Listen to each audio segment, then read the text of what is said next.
Commercial real estate investing live training. Thank you everybody for joining tonight.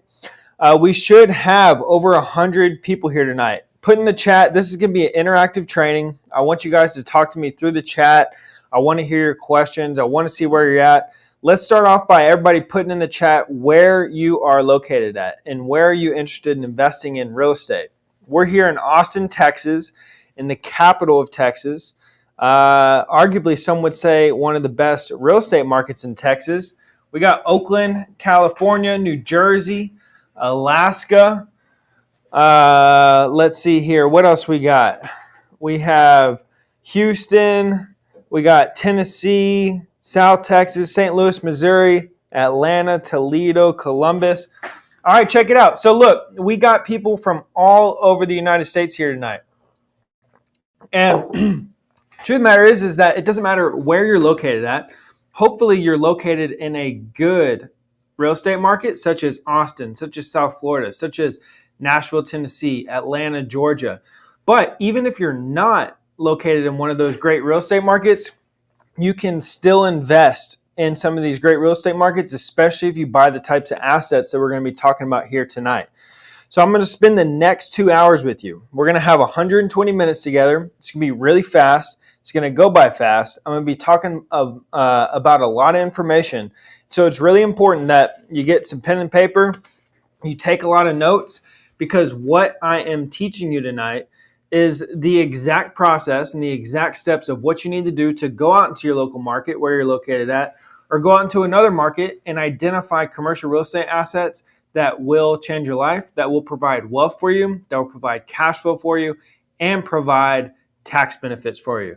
For those of us in here who might be a doctor, an engineer, a dentist, and we're looking to invest in real estate to minimize our tax liability, you're in the right spot, and buying the types of assets that we're going to be talking about tonight will do that for you. Now, for those of you who don't know, my name is Alex Kaufman. I've been investing in real estate for over 7 years. Now, I didn't start buying these real estate assets that we're going to be talking about tonight, commercial real estate deals. I started out like everybody typically starts out. And like you might think you need to start out investing by buying single-family homes, duplexes, triplexes, quadplexes. We bought 8plexes. We bought 9 units. And I started out buying these deals with my partner, Matthew, here in Austin, Texas, and arguably one of the most competitive real estate markets in the United States, especially when we were buying these deals. And, we built this portfolio over, 3-4 years at the time when we were just getting started. We buy house after house. I was talking to Matthew about it today. We used to do, sometimes 5, 6, 7, 8 deals a month. I've made millions of dollars wholesaling deals. I've flipped many houses. I still own all the rental properties that Matt and I bought together and that we bought with some partners. Now, if I was starting over and I was in your shoes, I'm assuming that you're joining this training because you're not an expert just yet. And that's why you're here tonight. That's why you registered. That's why you clicked on my ad and you decided to sign up and commit the next 120 minutes to learn this stuff, because you don't currently own those assets. Or maybe you own the single family homes and you're looking to scale up into the commercial real estate assets like we were. And so I'm going to teach you how to do that. I'm going to teach you how to avoid all the headache that I started out with and that most people start out with when they're buying real estate deals, by thinking too small and by buying deals that are too small that will never provide what you're actually looking for. Now, I was under this false belief system. I remember the first rental property that Matthew and I bought together. And I asked Matthew, like 5 months later after we bought it, I said, where's this cash flow? I thought we were buying rental properties because we wanted cash flow. And the truth of the matter is that deal has never cash flowed. We've owned it for, coming up on 4 or 5 years. And that deal has never once paid us cash flow. The truth of the matter is that these deals, the smaller deals, they will never be able to support it, right? You're going to have things that are going to take away any potential cash flow that you would otherwise get with a bigger deal. Now, like I said, get your pen and your paper and take notes, because I'm going to try and cover a lot of stuff tonight and feed you as much information as I possibly can over the next 120 minutes. But the single family rental, let's say the rent on it was $1,350 a month in rent. If I have 2 months of vacancy, which is not unreasonable when your tenant moves out, now I'm out $2,700 in potential rent. I'm going to have a property manager. I'm going to have property taxes. I'm going to be required to get insurance on the property. I'm going to have repairs and maintenance, and I'm going to have my debt. And these small deals, unless you own them cash, they will never, ever, ever be able to support the expenses, the operating expenses, and the debt that is required to buy these deals unless you're buying them cash. And if you're buying a big portfolio, these smaller deals cash, you might be BlackRock. And I think that that's the only way to make these smaller deals successful and to really grow and scale a portfolio like that is if you have like $200 billion to just go out and spend on single family rentals, and you just go out and buy a ton of them. Now, this is not what we're talking about tonight. But for those of you who think that you have to go buy this to get started investing in real estate, I'm here to inform you that you don't. And you can jump straight to the good stuff. I'm looking at some of these beautiful faces in here with me tonight. And there's a few people in here who are just getting started investing in real estate. And they have grasped onto this concept. They understand this concept, and they are jumping to the good stuff. They're looking for 40 units. They're looking for 60 units. They're looking for 120 units. They are not focused on buying single family homes. Now, back to me. We're going to dive into all this information here in a second. I'm going to pull up some slides. I'm going to get you all the info. But that's how we started off. And, thankfully, we had this realization that we had to stop buying these deals. We halted buying those types of deals and went through a period of about 12 months of having to, manage all the chaos that we had created by buying these smaller deals. We own like 130 small properties here in Central Texas in the Austin market. And it's just chaos. All that stuff that I was talking about, it's very hard to manage. You have all these different property managers. You have all these different contractors. You have all these different insurance companies, all these different lenders. You have hard money loans. You got to refi out of them. And we had created this mess because we were just running and gunning and buying a bunch of these smaller deals. And we looked up, we had this big rat's nest that was a huge, huge thorn in my side and a huge headache on a daily, nightly basis. So when we had that realization, we said, we're no longer buying these deals. And we went through a process of having to reconfigure and stabilize that portfolio of the smaller deals that we bought. But it was never going to scale. Put here in the chat if your goal is to own, hundreds of millions of dollars worth of real estate. Just put yes in the chat. Let's see where everybody's mindset's at here tonight. Yes. Right. It's very hard to do that with a bunch of these small deals, and we realize that it's almost impossible to scale. So we halted buying those deals. And by the way, over those years, we had built our entire team around these small deals. We had residential real estate agents. We own a real estate brokerage here in Texas. And most of our brokerage, was deal flow for us, right? They would send us off-market single families, duplexes, all that type of stuff for us to go invest in and buy. All of our relationships, our lenders, our team, et cetera, was all developed around these smaller deals. So we had to completely shift our entire business, our mindset, our motto, our relationships, our vision, our team, our infrastructure around going after these bigger deals. And that's what we did, and thankfully the market took a turn. And when the market took a turn and, started to create some trouble in the commercial real estate market, that presented an opportunity for us, for other people, for you to go out there and start buying some of these bigger deals at a huge discount. If you would have bought some of these deals in 2021, 2020, you'd probably be underwater right now, potentially. You would have overpaid for it. You'd be in bidding wars. Interest rates were really low. So you would have, overpaid for the property just because your debt's lower. And a lot of those people who bought those deals in 2020, 2021 are now in a lot of trouble. Their debt's coming due. Interest rates are still high. and a lot of them are underwater. They're giving the properties back to the banks. They are having to sell at extreme discounts to people like you and to people like me because we are prepared for this situation. So tonight, my goal is to get you prepared to go out into this market that you put here in the chat and start buying some of these deals, because this opportunity will not be around for forever. Right now, we're in a really, really sweet spot where interest rates have not fully declined yet and gone down to the rates where they're at in 2020, 2021. And these owners, these sellers, they have to sell these properties, right? They can't refinance out of them at today's rates.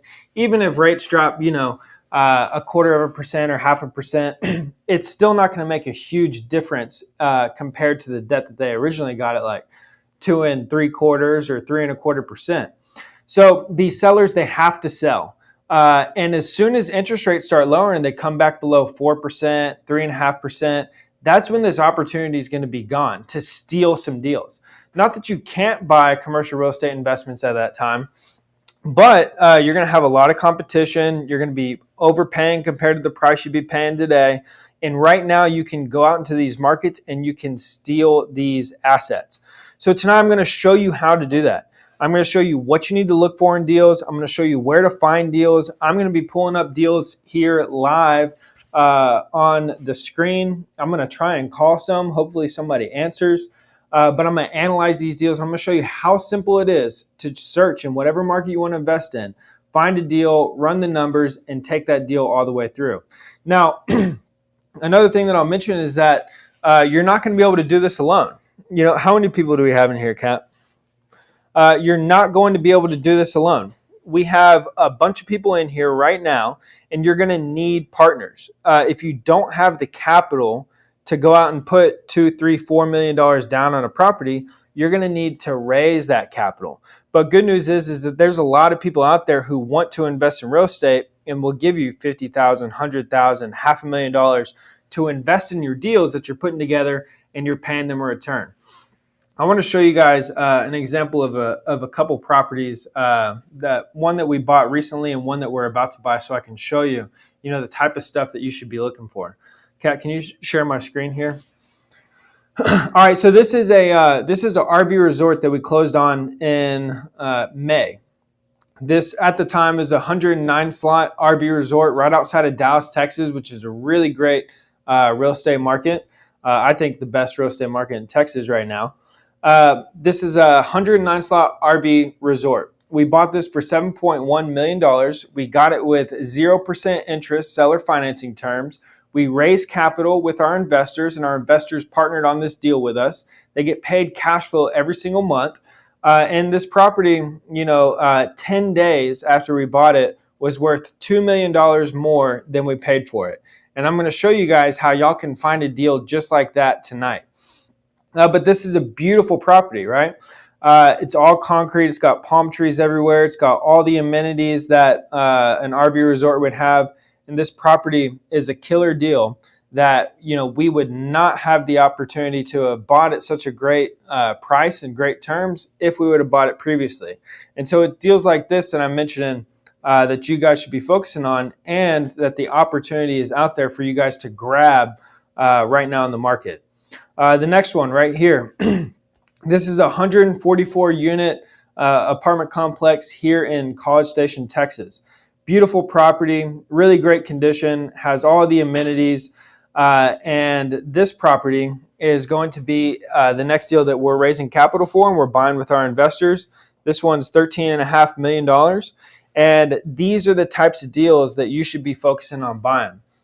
144 units, built in 1981, Class B apartment complex, 99% occupied currently. It's got all the boxes that you need to check when you're out there looking for deals.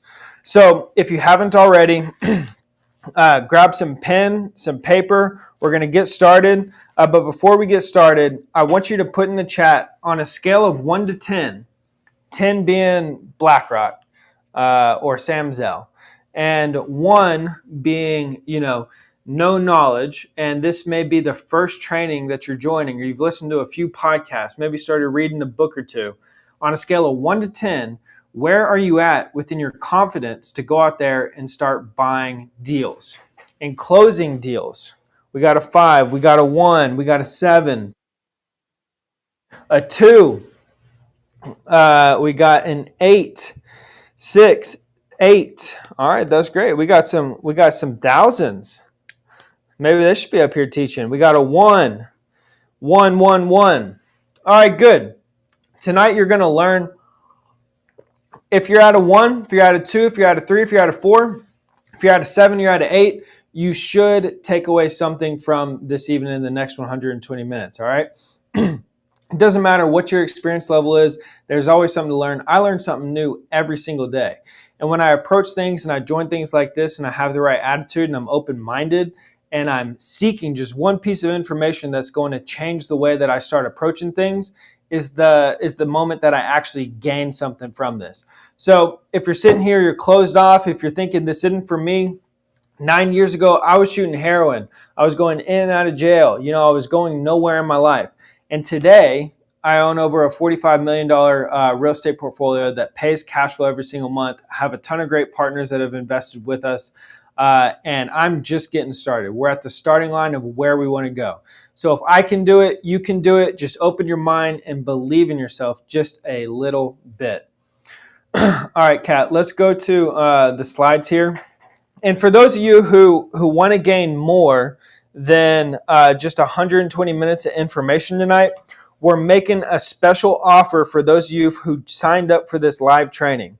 You're going to get over $14,000 worth of stuff that we sell on our website and sell individually, and we're packaging it up here for you tonight for only $397. I'm going to break down just a little bit what you're going to get here, and we're going to dive in to the rest of the content. But you're going to get the 6 courses, the Commercial Real Estate Investing Essentials courses. These are online, self-paced courses. You have lifetime access to them. You can always go back and rewatch them. It's going to cover the basics of commercial real estate investing. It's going to cover what you need to look for in deals. It's going to cover how you analyze deals, how you find deals, how you negotiate deals, how you secure financing for your deals, how you go out and get investors and partners for your deals. 6 of our commercial real estate investing courses packaged up in the Commercial Real Estate Investing Essentials course bundle. You're going to get that included. Next thing you're going to get is a Commercial Real Estate Investors Manual. This right here is over 200 pages of our contracts, our leases, JV agreements, company agreements. You're going to get all the contracts that we use, LOI templates, purchase agreements, assignment contracts, residential lease agreements, commercial lease agreements, raising capital docs, all that stuff that we use on our own deals. You get that packaged up here in the Commercial Real Estate Investors Manual. You're going to get the Commercial Real Estate Investing Dictionary, every single term that you're going to need to know to work these commercial real estate deals.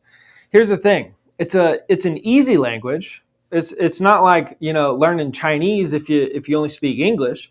You can learn the commercial real estate investing language, but you need to know what the terms mean. You have to study. You have to practice this stuff, and you have to learn how to speak the language. Otherwise, you're never going to be able to go out in the market and be taken seriously.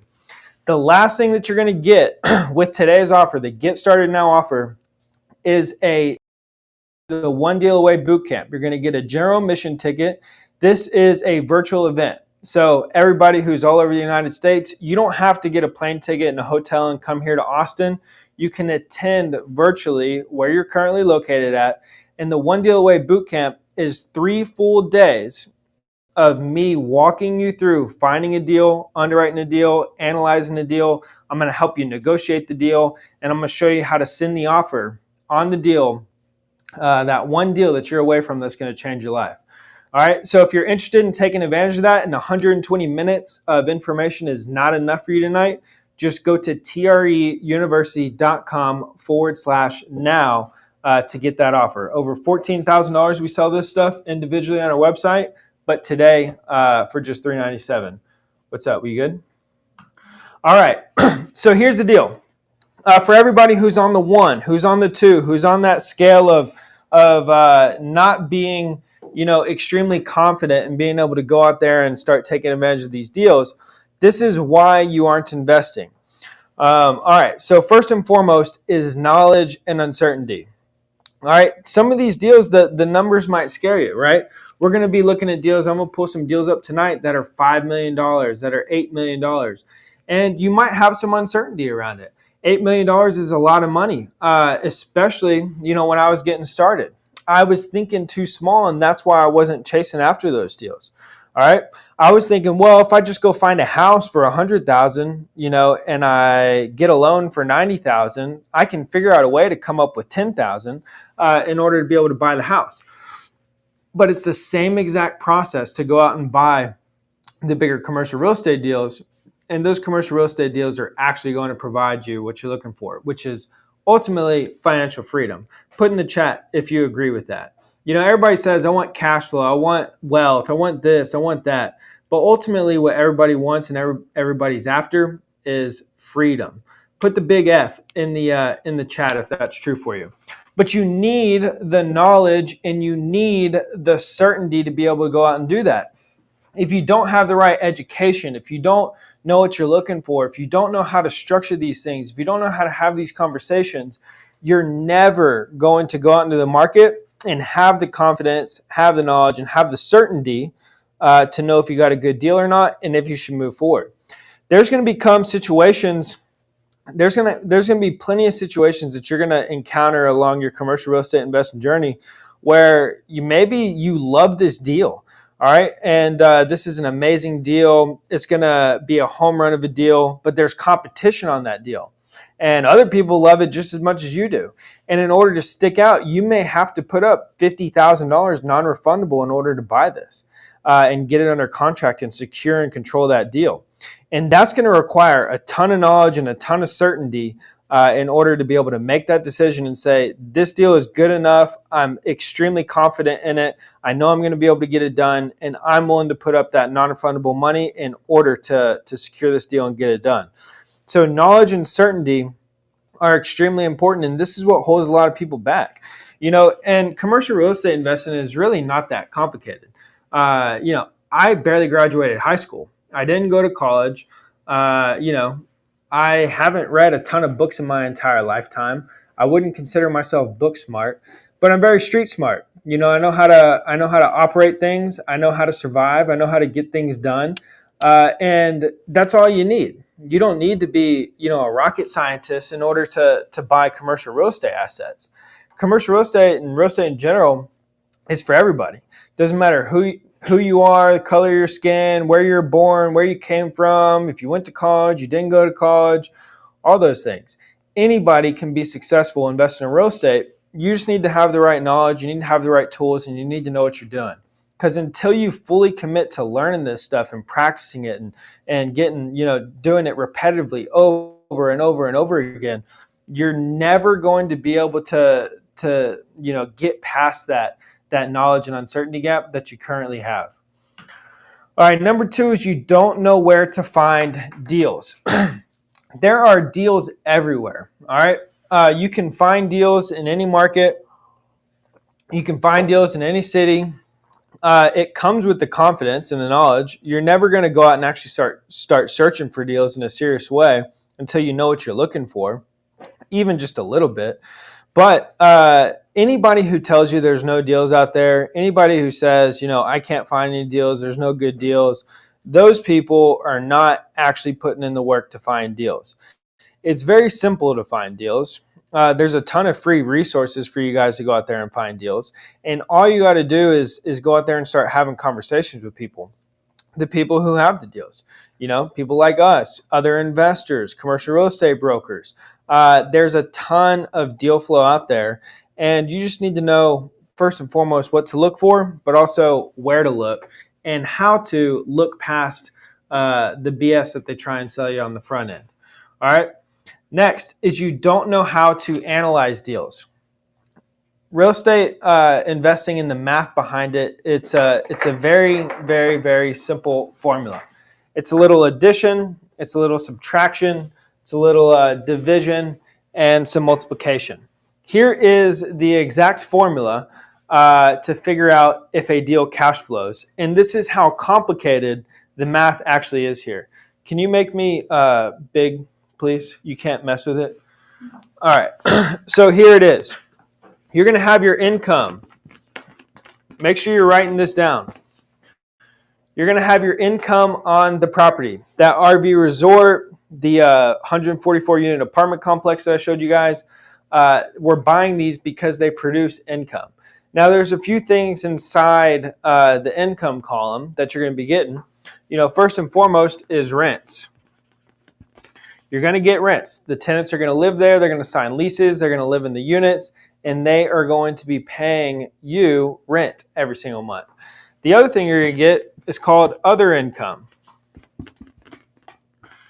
Your other income will be things such as application fees. It'll be late fees. It'll be pet rent, be non-refundable pet deposits, might be utility reimbursements. You'll have a lot of stuff like that. If you're buying a really nice big apartment complex, you'll have valet trash that they pay you a fee every single month for, right?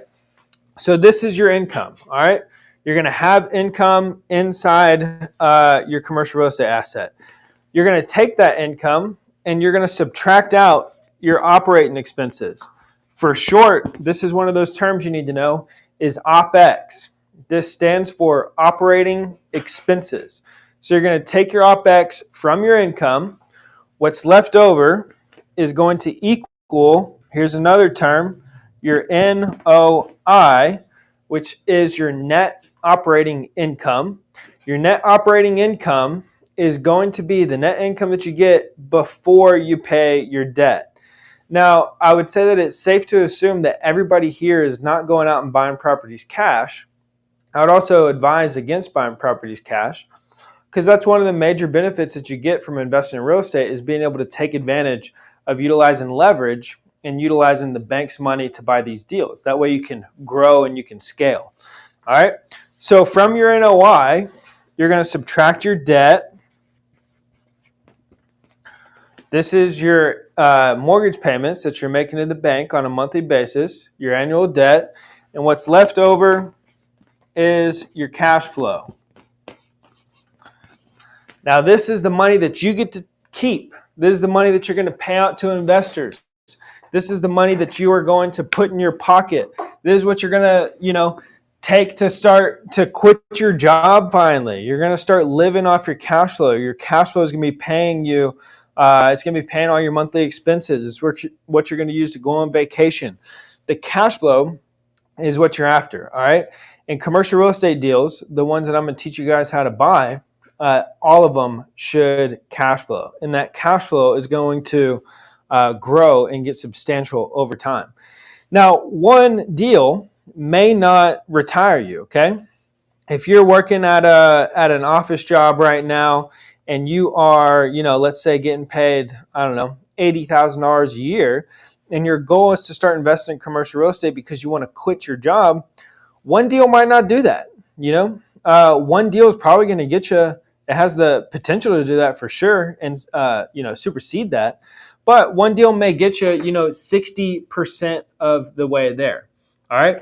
And so it's going to get you there. That cash flow is going to be substantial enough, but it will grow and grow over time. And you have to be committed to this process and really be committed to not just doing one deal. If you want to just do one deal, honestly, you're probably better off just investing with us or investing with somebody else and letting us do all the hard work. But if you want to do multiple deals and you want to own $100 million worth of real estate, like y'all put here in the chat, then you're going to need to commit to this process and start buying many of them. Here's the good news, though. Like I just mentioned, even if that first deal does not retire you, this is a graph I like drawing out. I haven't drawn it in a while. This column here is this axis is money, and this axis is time. All right. So that first deal, let's say you're like right here right now. You're at zero. You've got zero time in it, and you also are making $0 from commercial real estate investing currently. That first deal is going to bring you up like right here. All right. Now, like I mentioned, this may not retire you immediately, but I hope you're not coming this with the expectation of just doing one deal and exiting the business. You gotta commit to this, and this is going to be a lifestyle, and you're going to buy many deals. But here's the good news about real estate. is that it's not a straight line growth.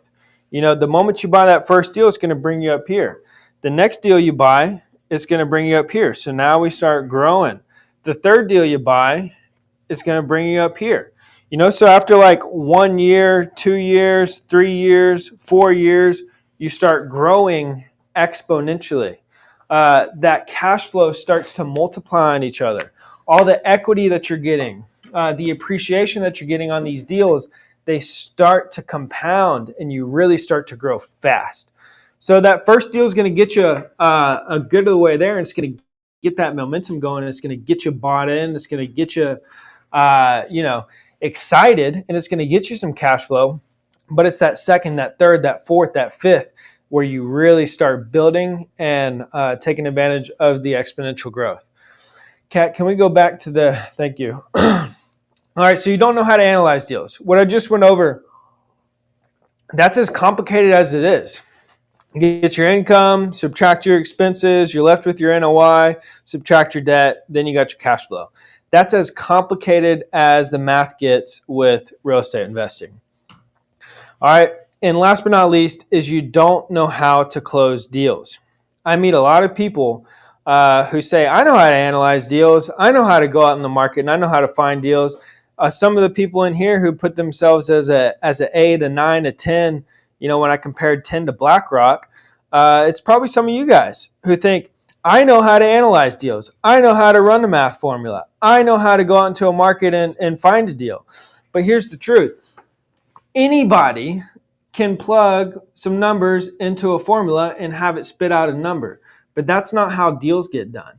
All right? Anybody can do that. It's very simple to say, here's the price, here's my down payment, here's my debt, here's my NOI, here's my cash flow. All right? But that's not how you get deals done. Because 98+% of the deals you go out into the market and look at are never going to work based on what they're asking and what the numbers show.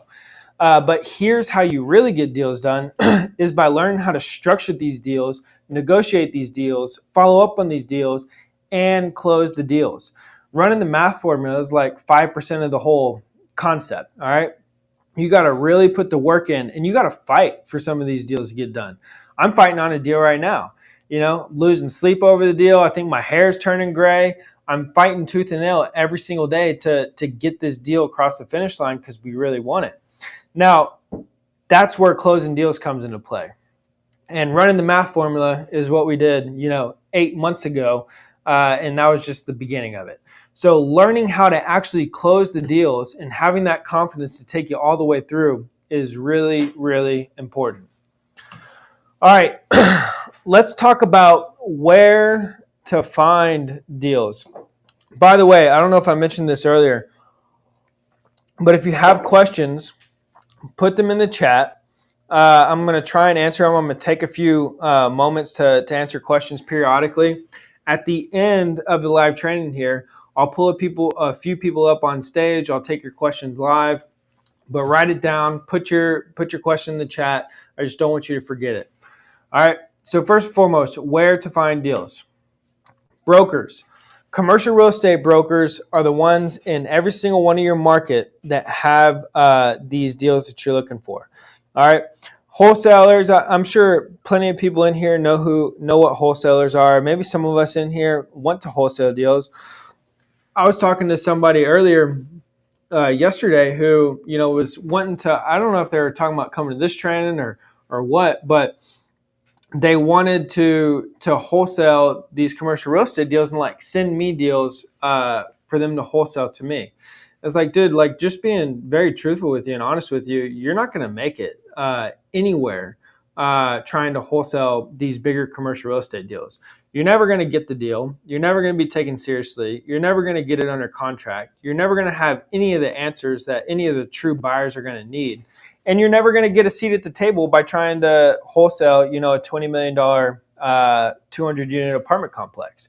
Now, wholesaling works in the residential market, and I like wholesaling. We've made millions and millions of dollars wholesaling deals, but none of them are the types of deals that I'm telling you guys to focus on. They're all houses, duplexes, quadplexes. And if you're going to put in all the work to try and wholesale, a 200-unit apartment complex, you might as well just buy it. You're going to make more money buying it anyways. It's going to be easier for you to actually buy it than wholesale it. And you just need to see it the remaining 50% of the way. But you're not going to find these deals from wholesalers. There's like a 0.1% chance you would ever find one of these deals from a wholesaler. Most of them have no idea what they're doing, and it's unfortunate because they should really focus on learning how to actually buy these things. But the brokers have the deals. All right, sure, you can do a lot of off-market stuff. It depends on the types of deals you're looking for. Like if you want to put a 200-unit apartment complex under contract, and that's the types of deals that you're looking for, you're likely not going to get that deal by going direct to seller. You're not going to pull a list and skip trace it. You're not going to do driving for dollars and then search who the owner is. That deal is going to get sold with a broker without a doubt. If it doesn't get sold with a broker, it's going to get sold between him and one of his buddies. All right, but the brokers have the deals. If you're looking for a 10,000 square foot shopping center, if you're looking for a 16-unit apartment complex, if you're looking for a 22-unit apartment complex, if you're looking for a 20,000 square foot industrial warehouse, that might be possible to go direct to seller on. You can pull lists, you can call for lease signs, you can drive for dollars and find those deals and contact those sellers and work with them directly. But more often than not, it's the brokers who are going to have the deals that you're looking for. And this is a picture of Matthew, my partner. He's a broker. So you need to build relationships with brokers. Second is investors and partners. Investors such as myself, we have deals, right? We have brokers, probably send us 200 plus deals every single week. Now, we have a very specific buy box and criteria that we're looking for within TR3 Capital. So 98% of those deals don't even, they don't check the box for location. They don't check the box for unit size. They don't check the box for condition. They don't check the box for, number of units. And we pass on all these deals. We're talking about some of them today inside of our community and our mentorship. Deals that we've seen for a long time. There's another one that I want to send you guys. I see some of y'all in here tonight. There's a 60 unit in Waco that's potentially going to be a really good deal, but it's not going to be one for us. However, it's a good one for you guys to attack. So investors and partners are going to have these deals, and you need to build relationships with people who are out there, who are active, who are seeing these deals, who are getting deals done, and are passing on things, but can set you up with some deal flow. Next is CoStar. CoStar is a paid service. There's a lot of these softwares out there that are not paid. We pay $600 a month for a CoStar subscription. We have access to the entire United States, all listed commercial real estate deals. It also has off-market owner info. Like I can look up owner's phone number, I can look up their address, I can look up their email address, and I can find a lot of data inside CoStar that I otherwise wouldn't be able to find on things such as like LoopNet or something. But there's other free softwares available out there. This is CoStar right here. I'm going to pull this up and show you guys tonight. But write this down if you need some free softwares to look at. LoopNet.com right here. This is a place that you can go and find commercial real estate listings. Another one's Crexi. Crexi is another free service that you can go and find commercial real estate listings. So all you have to do is, let's look at multifamily deals. I just want apartments. Let's get out of all this stuff. I want to look at multifamily apartments. Someone put a market here. Someone tell me a city, a major metro. Put it in the chat. Let's see what we got. Las Vegas. Oops. Las Vegas. All right, good. Let's look at Las Vegas. Las Vegas, Nevada.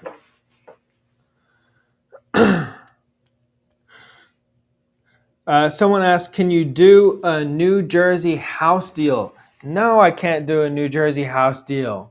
I'm trying to get you up from the houses. We're not discussing houses here tonight. We're talking about commercial real estate assets. So look, these are all apartments that are listed in Las Vegas, Nevada, right?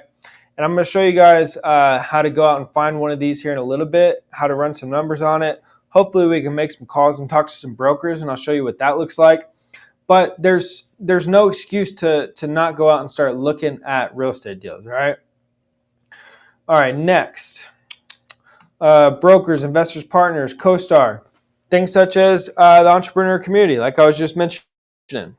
Other groups that you can go join to be a part of a community, be a part of people who are doing deals, passing deals back and forth to each other, people who are getting deals done, wanting to partner together. There's a ton of different groups out there. We have one. It's called the Entrepreneur Community. We were there live today. And here live in the community is where we look at deals together, where people partner up together, people bring deals. And this is how you build your network and you start to find the right partners to go out there and start doing deals with each other. What do we have next? All right, let's talk about what to look for first and foremost. And then I'm going to pull up my screen. I'm going to find a deal and we're going to look at it live here together. So what to look for in deals? Number one is location. You have to buy in good locations. You don't want to buy in Alice, Texas, for example. You don't want to buy in Pittsburgh, Texas, for example. I'm not talking about Pittsburgh, Pennsylvania. You don't want to buy in Mount Pleasant, Texas. You don't want to buy, give me another one, Kat. I need you to talk to me. Give me another one. Where? Bartlett's a little bit better than all the ones that I just mentioned. But Bartlett is small. But you want to start buying outside of major metros, right? Austin, Texas, Houston, Texas, Dallas, Texas, San Antonio, Texas, Atlanta, Georgia, Miami, Florida, Nashville, Tennessee, and all of these major metros across the United States are going to be good locations. You're looking for an inclining population. You don't want to find deals in places where the population is declining. You want to find places where people are moving to. People want to go. Jobs are coming. There's growth. The economy is growing. This deal right here, TR3 RV Resort, this deal was bought in Kaufman County, Texas. Kaufman with a K, not a C, but it is fitting. And Kaufman County is the fastest growing county in the United States. It's 20 minutes from Dallas, Texas, and it's where all the growth is heading outside of Dallas. Dallas and the DFW Metroplex has been growing north, northwest, northeast, south, not so much. And now it's starting to grow southeast, which is where Terrell, Texas, and Kaufman County is. And this is where we bought the RV resort. So you want to focus on good locations. There's a few things that come from focusing on good locations. First and foremost, there's demand there, okay? There's been a deal pitched inside the community a little bit. There's also been the same deal that's been shopped around by every single wholesaler. It's been, every single person who would possibly buy this deal has looked at this deal. Now, the numbers are okay on it. It's all right. But the problem is that it's not in Austin, Texas. It's not in Dallas, Texas. If this deal, it's in Corpus Christi, Texas, for all of us who are here in Corpus and big fans of Corpus. But if that same deal was in Austin, Dallas, Houston, San Antonio, that deal would have already sold. All right. But because it's in Corpus, it has minimized tremendously the buyer pool for this deal. And nobody wants it. And that's a problem. You don't want to buy deals that nobody else wants to buy. If it's easy to get, it's hard to get rid of. And so you want to focus on good locations for that first and foremost. When you buy a deal in a good location, you can always guarantee that there's going to be demand for someone who wants to buy that from you when it comes time to exit it. If somebody bought that deal, as hard as it is for them to sell that deal to somebody, if somebody were to buy that deal in Corpus, it would be just as hard for whoever buys it to sell it in 5 years because no one wants to buy it. It's a big problem. It's not in the best location. But again, if that was in Austin, Houston, Dallas, Atlanta, Nashville, that deal would move in seconds, right? Because they are good locations. Another thing with good locations is you're going to get rent growth, All right, that's what you're looking for. You don't want rents to remain flat. You don't want to be in a market where rents are declining. You want to be investing in a market where your income is always increasing. And you'll get that via rent growth. Now, the reason why good locations have rent growth is because there's a lot of demand for little supply, right? When demand exceeds supply, you get higher prices. And that's what happens in these good locations. Now, some of these good locations also start building inventory to try and meet the demand. And maybe rents, simmer down for a little bit and flatline for a period of time until some of that inventory gets taken over if they build too much. But if it's a good enough location, such as Austin, like Austin just went through that problem, and we're coming out of it right now, where there was so much demand in Austin for housing, for apartments, for business. When Elon Musk, Joe Rogan, Oracle, now we have Samsung, who's building a $17 billion plant. All these businesses and people started moving here, and the demand for all these housing, is that Elon in the crowd? And all this demand for housing and everything started shooting up, right? So they started building more and more and more. Well, market died down a little bit. Inventory was still here. It needed to get filled. And while it was getting filled, rents pretty much flatlined, if not declined just a little bit. But now we're coming out of that. All this inventory is being taken up. A lot of the vacancy is being leased up. And Austin's about to, shoot through the roof again, in my opinion. But that would never happen in a bad location. Another thing with a good location is you're always going to get good tenants, and you're always going to get good staff and good management, right? So if you're buying in a bad location, you're likely not going to have the best tenants in the world. You're not going to have that demand, right? You're also not going to get good property management companies. You're not going to get the best loans.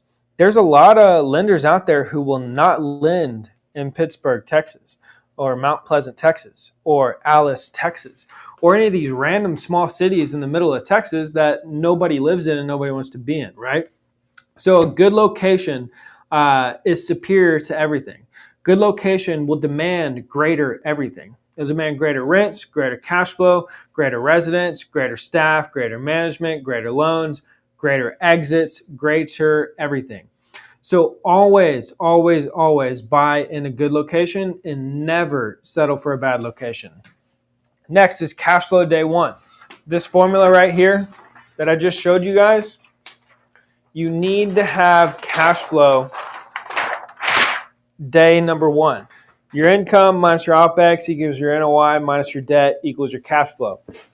Only buy deals that cash flow. Now, for these commercial deals, it's not even going to be possible for you to buy deals that don't cash flow necessarily because the banks, you're not going to be able to get good debt. I'm sure that that's next. Let's see. Maybe not. But the banks are not going to lend you money on deals that don't cash flow. The banks have certain requirements. It's called a DSCR. This is inside that dictionary that I was showing you guys a minute ago. But write this down. DSCR is the debt service coverage ratio. Your debt service coverage ratio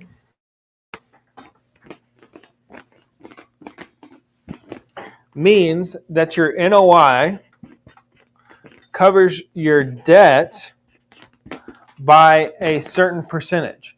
Now, most banks want your NOI to cover your annual debt service by at least 1.25 times. And if it doesn't meet that rule, then you will not get a loan on the property. It will not qualify. So, for example here, let's see. Let's say your NOI is, let's use simple math, $125,000. And your annual debt is $100,000, that would be a 1.25x DSCR. And your cash flow on this deal would be what?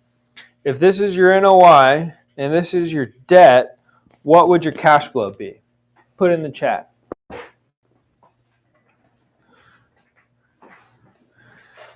That's right, $25,000. Good job, Jai. So this deal cash flows $25,000 day one. It's not going to be possible to get a loan on a deal that does not cash flow. Now, you can go out and you can get hard money loans. You can go out there and you can get, bridge debt. You can get loans for all types of things like that.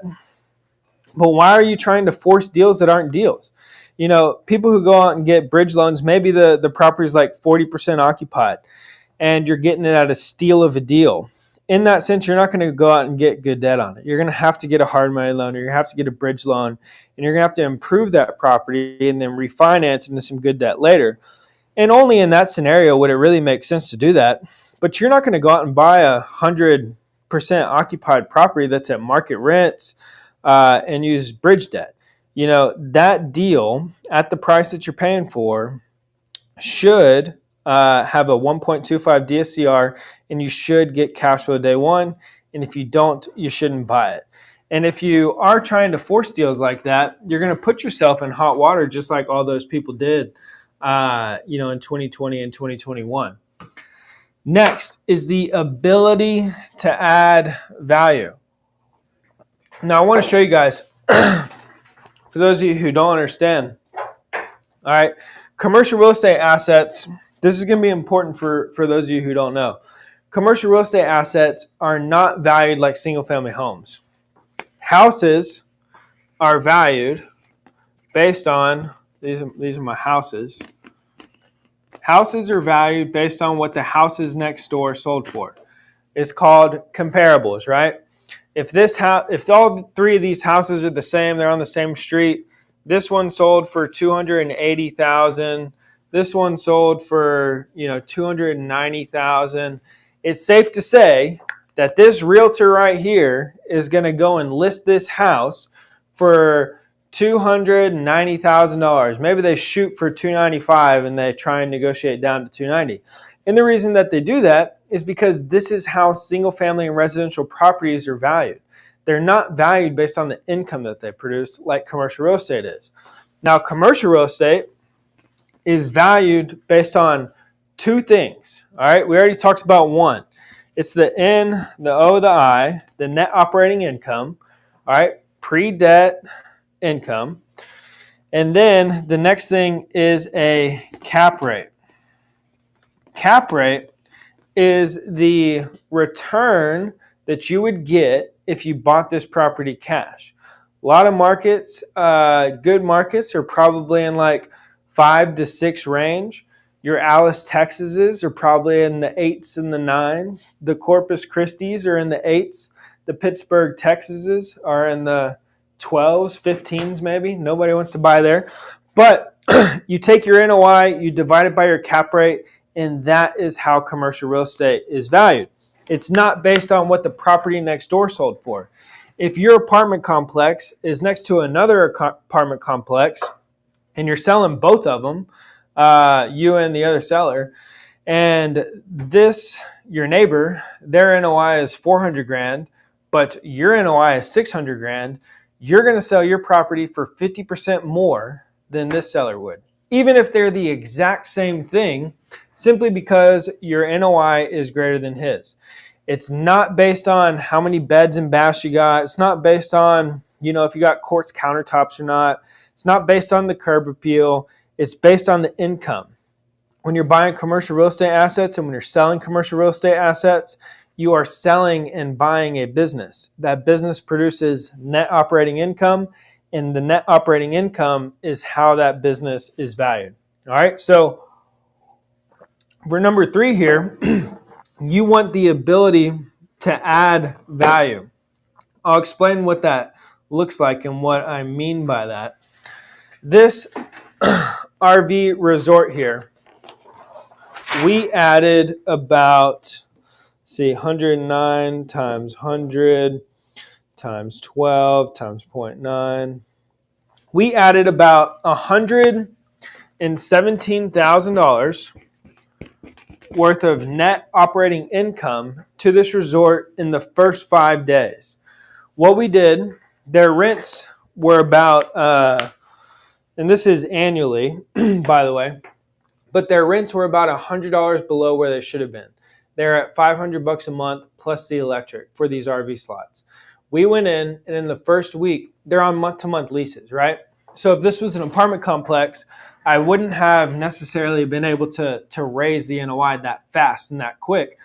But because this was an RV resort and they're on month-to-month leases, within the first week of owning it, we told all the existing residents that their rents are going from 500 plus electric to 600 plus electric next month. So instantly, we raised the rents by 20% on all existing residents who were living there at the time. In the moment that we did that, we produced an extra $117,000 worth of NOI annually on this deal. Now, here's how you see if a deal adds value, or if you can add value to a deal like that. So the cap rate conservatively for this deal in right outside of Dallas is about a 7 cap. So I want someone to do this calculation and put the answer in the chat. What is $117,000 divided by 0.07? 117,000 divided by 0.07.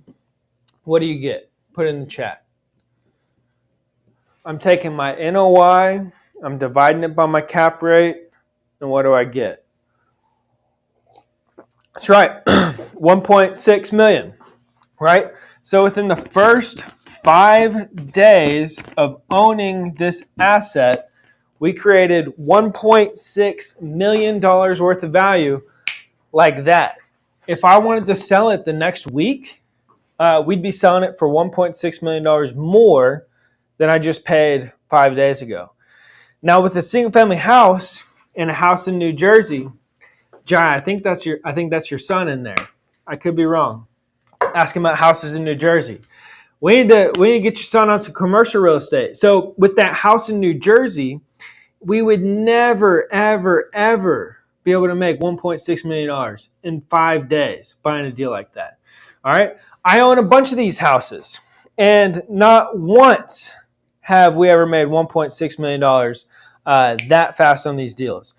Matter of fact, I mean, some of these houses we only made like 200 grand, 300 grand in equity over the last 5 years. They're in a very hot growth cycle, even after it cooled down a little bit. It may take 60 years to earn $1.6 million on a single family house. All right. With commercial real estate assets, you can add value to these deals that fast and make millions of dollars that fast. Now, this 1.6 million, it's in equity, it's in the property. But if I wanted to access it today, I could. I could sell this property today and make $1 million for us and for all of our investors.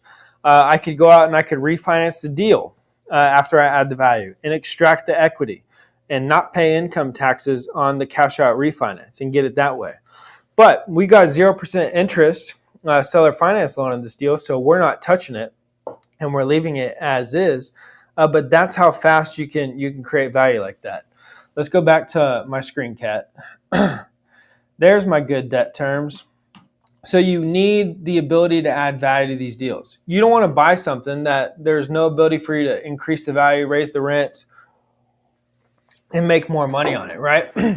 You want to be able to add value. Next is good debt terms. Like I was just talking about with the hard money loan, with bridge debt. Can you scroll up, Kat? There was someone in the chat who said they're a mortgage broker. I want to read what they wrote.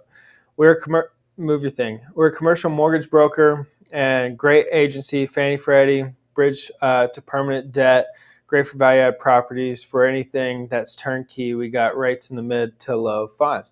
That's great. Rick, reach out to Rick. Rick is one of the people that you need to add to your team, right? Rick's the one who's going to be able to get you debt quotes on the deals that you're looking for. But you need good debt. Now, if you're going out and you're finding value add properties that don't hit the agency debt requirements for permanent long-term debt, then you need to get bridge debt and hard money loans.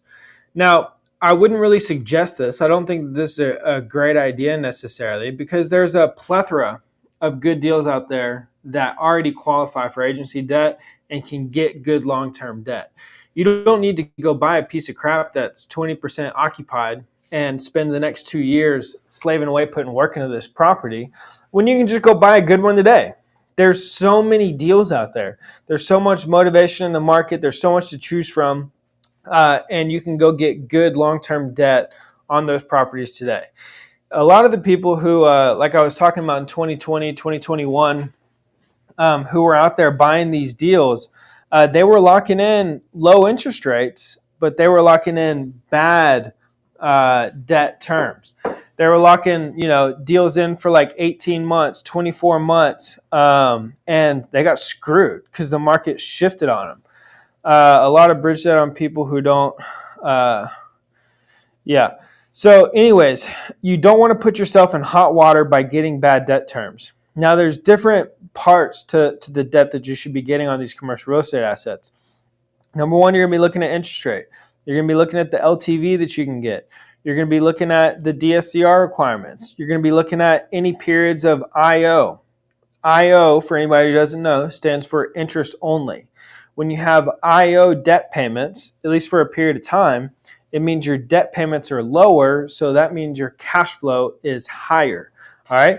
You're going to have periods of IO. You're going to have a maturity date. You're going to have a prepayment penalty. There's all these different levers and factors within a loan that you're going to be getting for these assets, but you want to try and get the best debt terms that you can possibly get. You don't want to over leverage yourself. You don't want to put yourself in hot water by getting a bridge loan on a deal that is just a bad deal. You don't want to, secure debt for, 18 months, 24 months, just in case the market shifts and that debt matures and now it's due and you can't get out of the asset. That's why all these people are in these bad situations right now. Is there's like, I forget the number, but trillions of dollars worth of debt that was coming due from, like 2022 to 2028, I believe.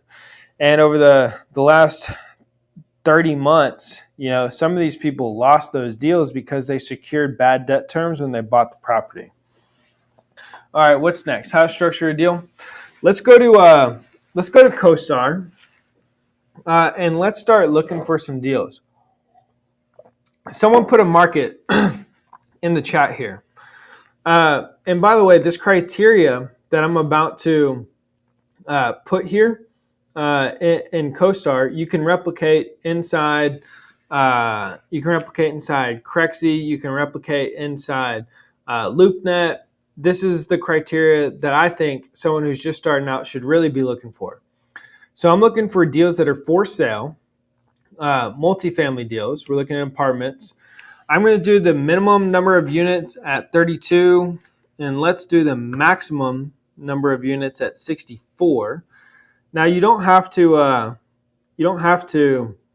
do maximum of 64, but if you get much bigger, it may be quite a bit more. I'm going to try and find deals that are under like $5 million. All right, so properties that are for sale. Let's see. We have 32 to 64 units. Look at all these deals. These are all the deals that are listed across the United States that are 32 to 64 units right now. Bloomington, Indiana. We got Brownsville, Tennessee. We got Canyon, Texas. We have Las Vegas, Nevada. We have South Dakota. We have Virginia or North Carolina. We have Virginia, Petersburg. I mean, let's be real. Like for anybody who says that there's no deals out there, look at all these deals that are for sale right here. Do y'all really think that there's not one of these deals that can't be worked into something and they're all just bad? Put in the chat if you believe that we can find at least one good deal out of all of these listings. I really want to get everybody's insight because everybody says it's so hard to find deals, but like, look at them. Are y'all saying that we can't get one of these to be a good deal? And this is, only 32 to 64 units.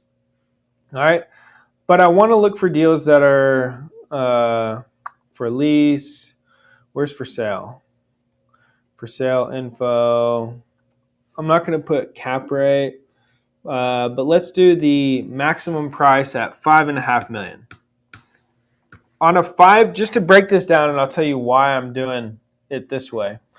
For deals that are like $5.5 million or less, you're going to get a loan on this deal for about 70 to 75%. We're getting agency debt quotes today at 75, even pushing up to 80% LTV in some cases, right? Which means the LTV is in the dictionary as well. But LTV stands for loan to value. So that means, if the purchase price is $1 million and my LTV is 80%, then I'm going to have to bring 20% down. All right. But worst case scenario, you're probably going to have to put about 70% down. And on a $5.5 million deal, I just want you to realize how achievable this is. So 30% down on a $5.5 million deal. Somebody tell me what in the chat, what is 30% of $5.5 million? Kat, can you do the math? What is 30% of $5.5 million? In the chat. 18.3 mil. Sorry, Jai, that is not correct. 30% of 5.5. What is 30% of 5.5 million? In the chat. 150K? Nope, that's not right, Rose. Good job, Sam. That's correct. 1.6 million. So your down payment is going to be $1.6 million. Now, you're going to have some closing costs on top of that. So let's say, your cash to close in this scenario is going to be 1.8. 1.6 is the down payment, and you have $200,000 worth of closing costs. You raise some reserves, etc. Now, so that means you only need $1.8 million to buy the $5.5 million deal. Now, that $1.8 million does not have to come out of your pocket. It does not have to come out of your retirement. It does not have to come out of, your bank account or your inheritance or your sister, right? This $1.8 million is going to come from investors. You're going to build a network of investors who will invest in your deals. When I first started doing that, $1.8 million sounded like a lot. And it was at the time because I had never done it before. I had never raised capital before. I had never asked people to invest in my deals before. And so 1.8 million was a lot. And I'm sure that you guys are sitting here thinking that. But I'm telling you from experience, and if you ask anybody who's ever done this before at a high level, they'll tell you that it is very, very, very easy to go out to accredited, sophisticated investors and raise $1.8 million from them for a good deal. Now, the key there is a good deal. You can't go out and raise $1.8 million or any money really for a bad deal. You have to get really good at finding, structuring, negotiating, putting together really good deals. And when you do that, it's very easy, really, it is, to go out into a market, talk to investors, and have people invest in your deals because they're going to get a good return. All right, so that's why we're focusing on this. We could look at $100 million properties, but I want to do something that's realistic that you guys can get started with tonight by going out and looking for this criteria here. So $5.5 million, I think, is my cap here. So let's start looking. Now, who wants to invest in California? We don't, right? So we're avoiding California. We're avoiding Oregon. We're avoiding Washington. And we are avoiding pretty much this whole part right here. Las Vegas, Jai, I know you're in here. Not sure if I want to be in Vegas or not, but I like it better than California. But we love Texas. Texas is a strong business friendly. It's a strong real estate market, landlord friendly.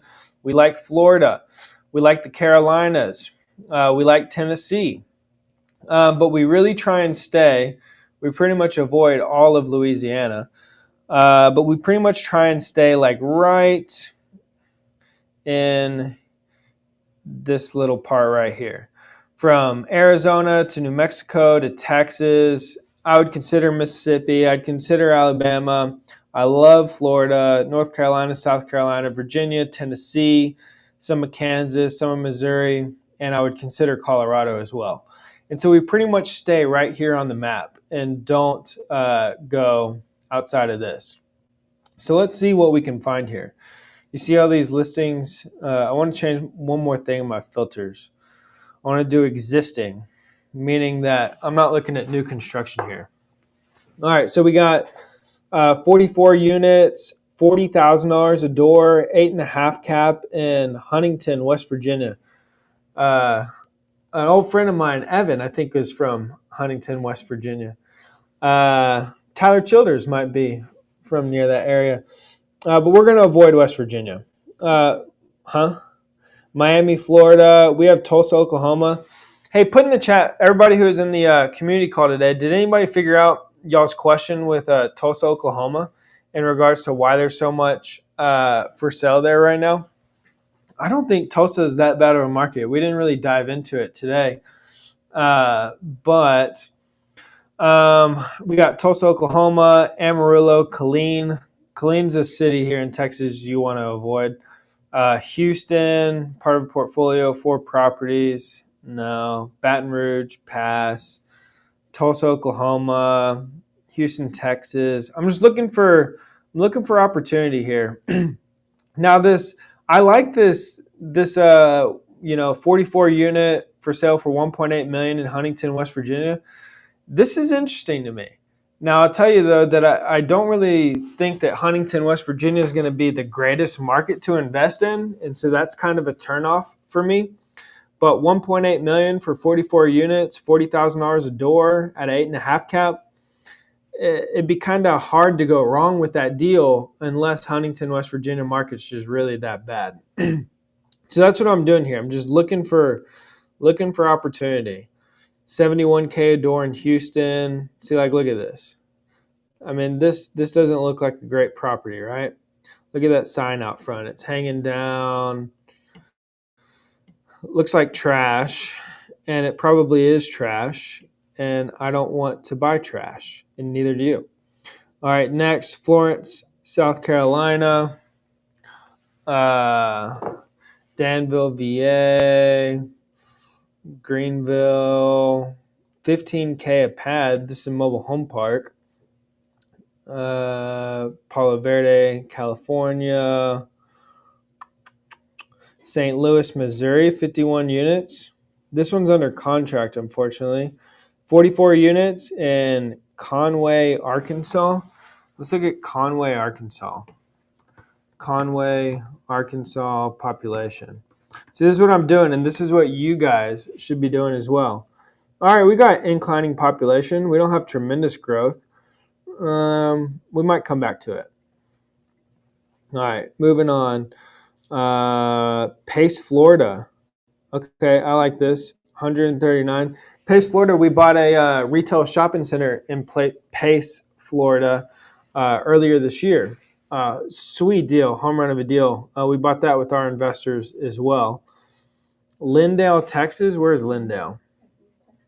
It's near Pittsburgh. Lindale, Texas, population 6,000. But they have grown from 2,000 to 6,600 in the last 30 years. But we're going to avoid Lindale. All right, Mount Vernon. Oh, you like that, Kat? Kat likes Mount Vernon. Victoria, Texas, we got a mobile home park, 40 units, $68,000 a pad. Yeah, let's look at the mobile home park. Who wants to see a mobile home park? Y'all want to see an apartment complex? Mobile home park or apartment complex? Kat, I can't see my chat. Mobile home park or apartment complex? Rose says mobile. I need a vote from you guys. I want to show y'all what y'all want to look at. Apartments. Let's see what the people think. Apartments winning the vote. Apartments winning the vote. We got MHP. All right, we'll stick with apartments. All right, going back. Mobile home parks are good, though. Don't sleep on mobile home parks.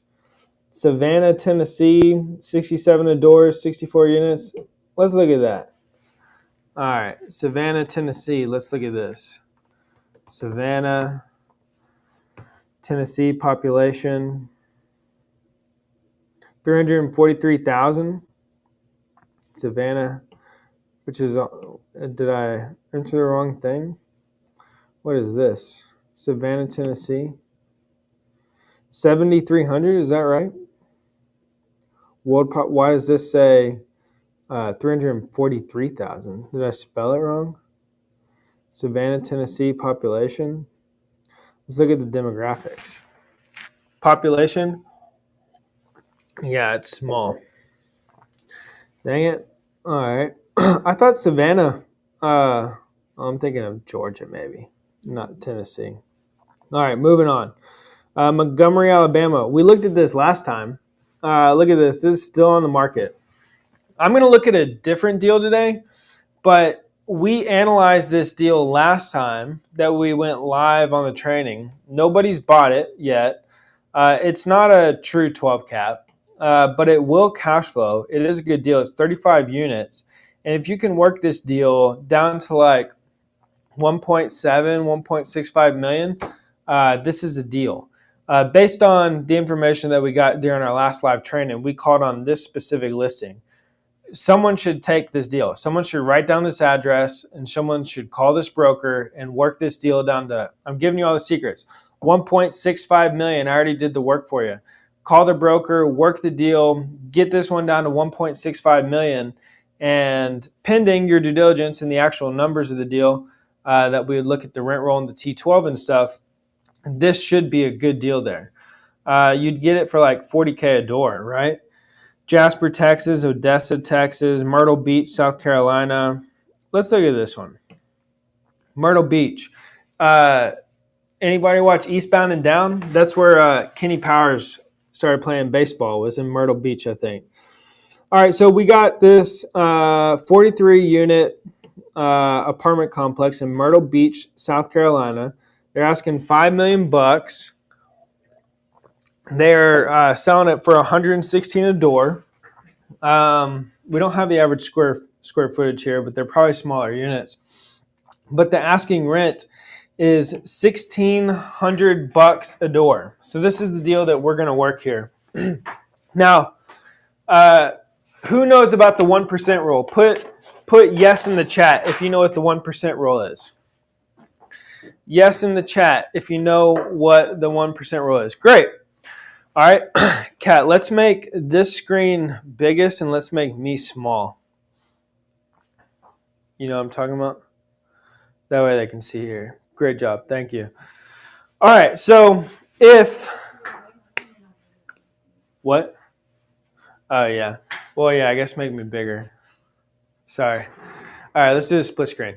So if the rents here are $1,600 a door, and you're for rent, and you're paying, what was it, 11 or 116,000 a door. What is this? Does this meet the 1% rule? 1,600 rents, $116,000 per door price. This exceeds the 1% rule. This is almost like the 1.5% rule.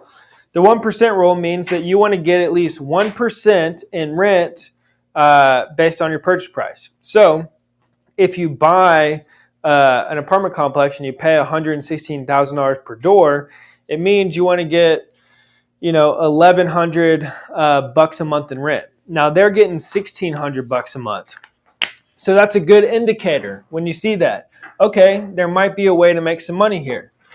Now let's dive in further.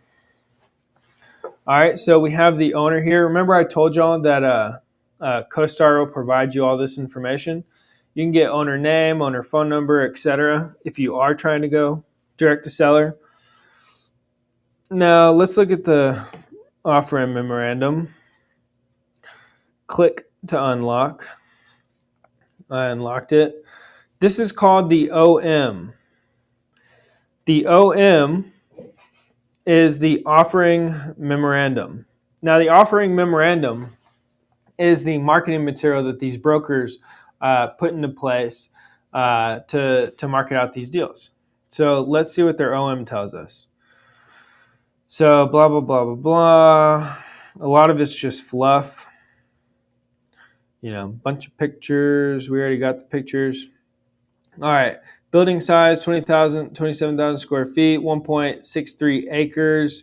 Price per door, 116,000. They're saying they're 100% occupied. That's interesting. If they're 100% occupied, what does that tell us? Put in the chat. What are some things that you can gather from an apartment complex that's 100% occupied? What does that tell us about the deal?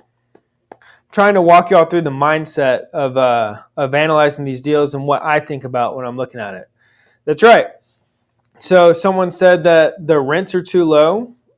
Someone says it's a good location. Someone says you can raise the rents. All of the above is true, right? So we're looking for stuff like that. That's good to know. People want to live there. It's a good location. The rents are too low. Otherwise, they would have some sort of vacancy. They're selling it at a 7.11 cap. Okay. Next. Hopefully this is the same document here. Yeah, just taking forever. I don't want to read all this. Can you just download it? Let's pull it up. All right, this is much better. Scroll through. All right, let's look at the units. Are these burglar bars or are these blinds? I think they're blinds. I think this is an old hotel that was kind of converted into an apartment complex.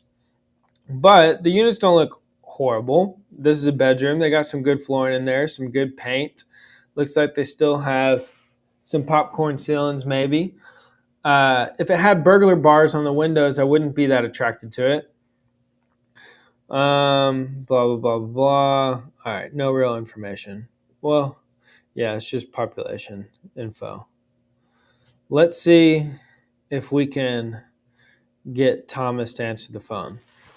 Y'all think we can get Thomas to answer? So going back here to structuring a deal here, this is how you structure a deal.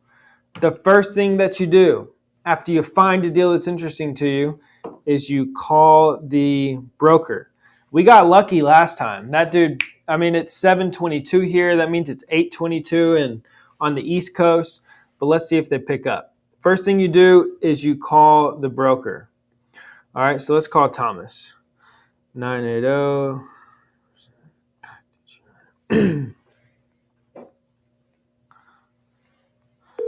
Y'all think he's going to answer?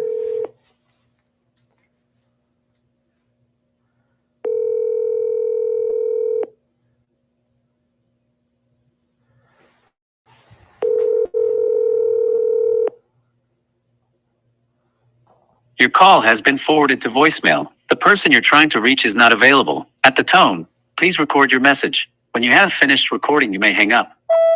Hey, this is Alex Kaufman. I'm calling about the Harmony Point deal in Myrtle Beach. I'm out here in Austin. I'm trying to break into the Myrtle Beach market, and I really, really like this deal. Give me a call back, 512-517-1360. Thanks. All right. We'll see if he calls back, but it is 8:23 there, and I doubt he is going to. But I want to run some numbers here. All right. So I'm going to show y'all how we would analyze this deal with the information. Can somebody tell me in the chat what you think the operating expense ratio will be in Myrtle Beach? What is the operating expense ratio that I need to account for? Now, tell me, if the rents right now are $1,600 a month and they're 100% occupied, do y'all think that I can raise them? What do y'all think I can raise them to? Oop. Dropping stuff. Who knows what the market rent is in Myrtle Beach? Let's look at some analytics here. Now, CoStar thankfully has a lot of good information here, but you can find this anywhere. So vacancy rate, that's crazy. Why they're saying it's so high. 20% vacancy rate for a multifamily? That's wild. Y'all that can't be accurate. Here's the other thing is sometimes CoStar doesn't have the best information either. But market rents, it says they're at about $1,600 a month is about market. 1669, 1700. It's saying that they're at about market currently. But let's run it at 1700. Let's assume that that's what we can get for this deal. So $1,700 a month. Follow me. I'm going to do this math fast. We're running out of time, and I want to make sure I leave time to answer questions with you guys. But we're going to run it at $1,700 a month in rents. How many units is it? 43 units. Follow what I'm doing here. So I'm going to do 43 times 1,700 gives me times 43 times 12 times point. I'm going to do 90% occupancy. Let's go conservative here. 90% occupancy. Tell me what this equals. Put it in the chat. 1,700 times 43 units times 12 months in a year times 90% equals what? 1,700 times 43 times 12 times 0.9.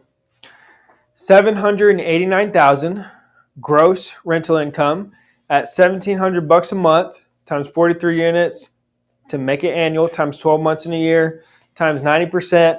Now, what I'm going to do is I'm going to add in 4% of other income. So now I'm going to take that 789 number and I'm going to multiply by 1.04, and that's going to add in my other income, the late fees, pet rent, utility reimbursements, etc., right? Application fees. Now, what is my gross income? 821, that's right, equals $821,000. All right, so this is my gross income. So, remember I told y'all, this is simple math. It's just basic numbers, all right? $821,000 of gross rental income. Now, did somebody put in the chat here for me? Kat, can you pull it back up? Did anybody put my operating expense ratio here? 45 or 40, 55 to 60, 50. Let's just meet in the middle and say it's a 50% OPEX percentage here in Myrtle Beach, South Carolina. So that means that 50% of my income here is gonna go to expenses. So to figure out my NOI, that means that if 50% is going to expenses, that means I'm going to keep 50% from my NOI. So I'm going to multiply this 821 times 0.50, and what does that equal? It equals 410,500, right? Yep, 410,500. And what is this? This is my NOI, my net operating income, okay? This is going to be my NOI. Now, let's go back to my listing here. They're saying that they're selling this for a 7.11 cap rate. Now, we don't know anything about this deal. We haven't looked at the financials. We haven't looked at their income statement. We haven't looked at their rent rolls. Let's see if their numbers are matching our numbers that we just did. All right, so they're selling for $5 million. They're saying that they're selling at a 7.11 cap rate. And so that means they're saying their NOI is $355. So our NOI is actually higher than their NOI. So that's odd. Why are they saying that when they're renting it out for $1,664? They're probably saying maybe their OPEX is higher. So if that's the case, 355 divided by 821. Oops. Let's see what they're saying their OPEX is. Dang it. 21. So they're saying their OPEX is actually like 57%. Okay, even better. I like that better. And Lisa was on par here. You should give Lisa a round of applause. I think that was Lisa who said 55 to 60 for OPEX. So let's actually multiply it by what was it? Yeah, 0.43, meaning that 57% of our income is going to go to expenses. 43% is going to be our NOI. So our NOI is actually, what was it? 335? Is that what it was? 821 times 0.43. Yeah, 353. So our NOI is actually 353,000. This is what they're saying. They want to sell it for $5 million, and that puts this deal at a 7 cap. The reason why I know it's at a 7 cap is because I'm going to take my 353,000, my NOI, and I'm going to divide it by 5 million, which is my purchase price, and that's going to equal 7.11%. So if I buy this deal at a 7 cap, $5 million, just like we talked about. I got to speed through these numbers so I can answer some questions you got. What is 30% of $5 million if you were to put 30% down on this deal? 5 million times 0.3. What's your down payment? That's right. Thanks, Rick. It is, your down payment is $1.5 million. That means your debt is going to be how much? Your debt, total debt, is going to be $3.5 million if you pay $5 million for this deal. So let's see if it makes sense or not. So we're going to put down $1.5 million. Our NOI is $353,000. So our NOI is $353,000. Can y'all see this? Maybe make me bigger. We're done with the screen for now. All right, so our NOI is $353,000.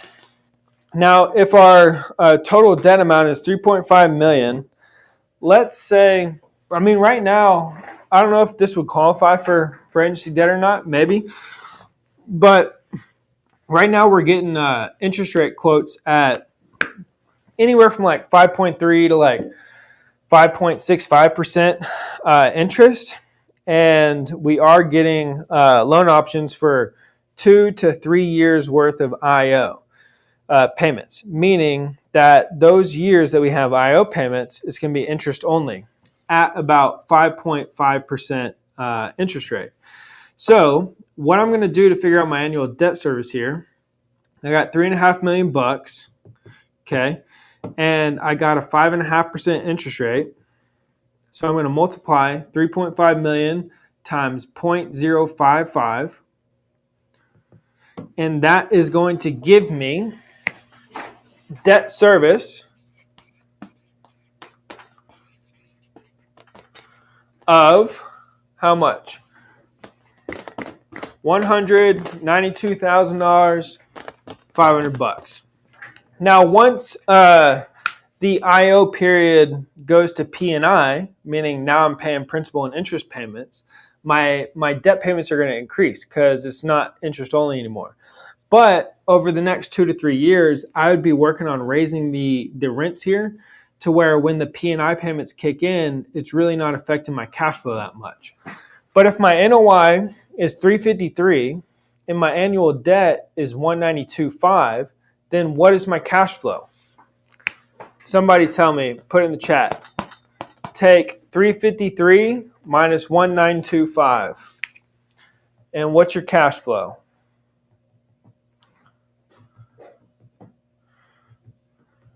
What is your cash flow? This is how much you and your investors get to keep. You get to put in your pocket $160,000. Keep the 500 in and utilize it for bank fees. Keep it in the account. But you get to keep $160,000. And if you're putting down $1.5 million, and you're getting $160,000 worth of cash flow, what is that cash on cash return? It's over 10%. So we just found a deal. Now, here's the thing. You got to call this deal. You got to talk to the broker. You got to negotiate it. You got to verify all the income. You got to verify the expenses. You got to get the deal to qualify for the debt. But it should, if they're telling the truth here with their income, which I don't know, why they wouldn't be if their rents really are $1,664. That means they're operating at that 57% OPEX ratio, even at 90% occupancy. And, that's very reasonable that their NOI is $353 with 43 doors and 1,600 monthly rents, right? But it's, you can get $160,000 a year worth of cash flow. At the beginning of this training, we were talking about how one deal, may or may not change your life necessarily, or may not retire you. But this deal right here, even if you raise the $1.5 million from the investors, which you probably need to do, and you paid out, 80% of this $160,000 here, which would be $128,000, you would keep $32,000 a year from this one deal, plus other fees and costs that you would get paid for managing and overseeing the deal. So this deal right here, pull it back up, Kat. Based on the information that we have, I wish it wasn't almost 9 p.m. in wherever we're at here, South Carolina. But based on the information that we have here, this deal pretty much makes sense. 43 units, it's got some scale. You have the ability to raise rents. You can get good debt on it. It does cash flow day one. The moment you start increasing the NOI and you raise the rents and decrease the expenses some, your cash flow is going to increase substantially. Also, when you increase that NOI, your value is going to go from $5 million to hopefully $6-7 million in a matter of 6 to 12 months as you execute your business plan. But this deal seems pretty good. The only other factor here would be that, look at this. Now we see some other pics. It is a hotel that turned into an apartment complex. Now we see the other pictures. You see how they don't put this in the OM? But here's the thing, while this wouldn't necessarily be my first choice in buying units like this, if there's that much demand in Myrtle Beach, South Carolina, and these things will stay rented out, and these are right by the ocean, I don't know where this is at. Let's look it up. Let's see how close it is to the water. See if we like this location. It's right by, where are we at? I mean, it's close enough. Look at that blue water. How far away are we here? Let's, directions to Surfside beach. Yeah. So look.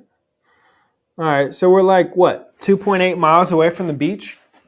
If there was that much demand for this property, even though the units are like we just figured out, and they're kind of small, but they still rent out for $1,700 a month, and people will rent it out with these little kitchenettes, go for it.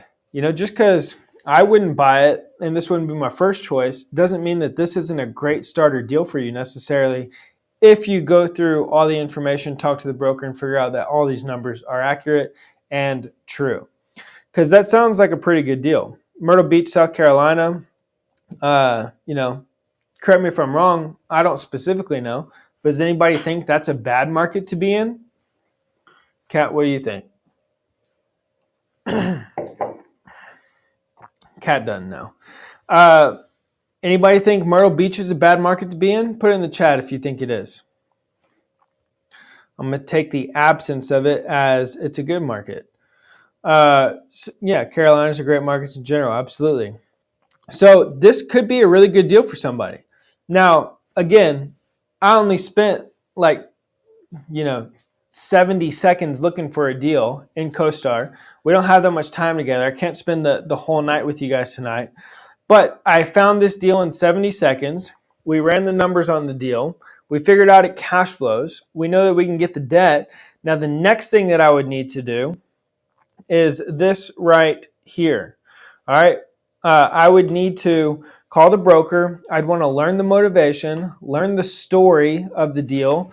I would underwrite the deal like we just did, and then I would make an offer on the deal. I would send the broker an LOI. I would start putting my team together here, which is extremely important because you're not going to do these deals alone and by yourself. You need real estate brokers on your team. You need investors on your team.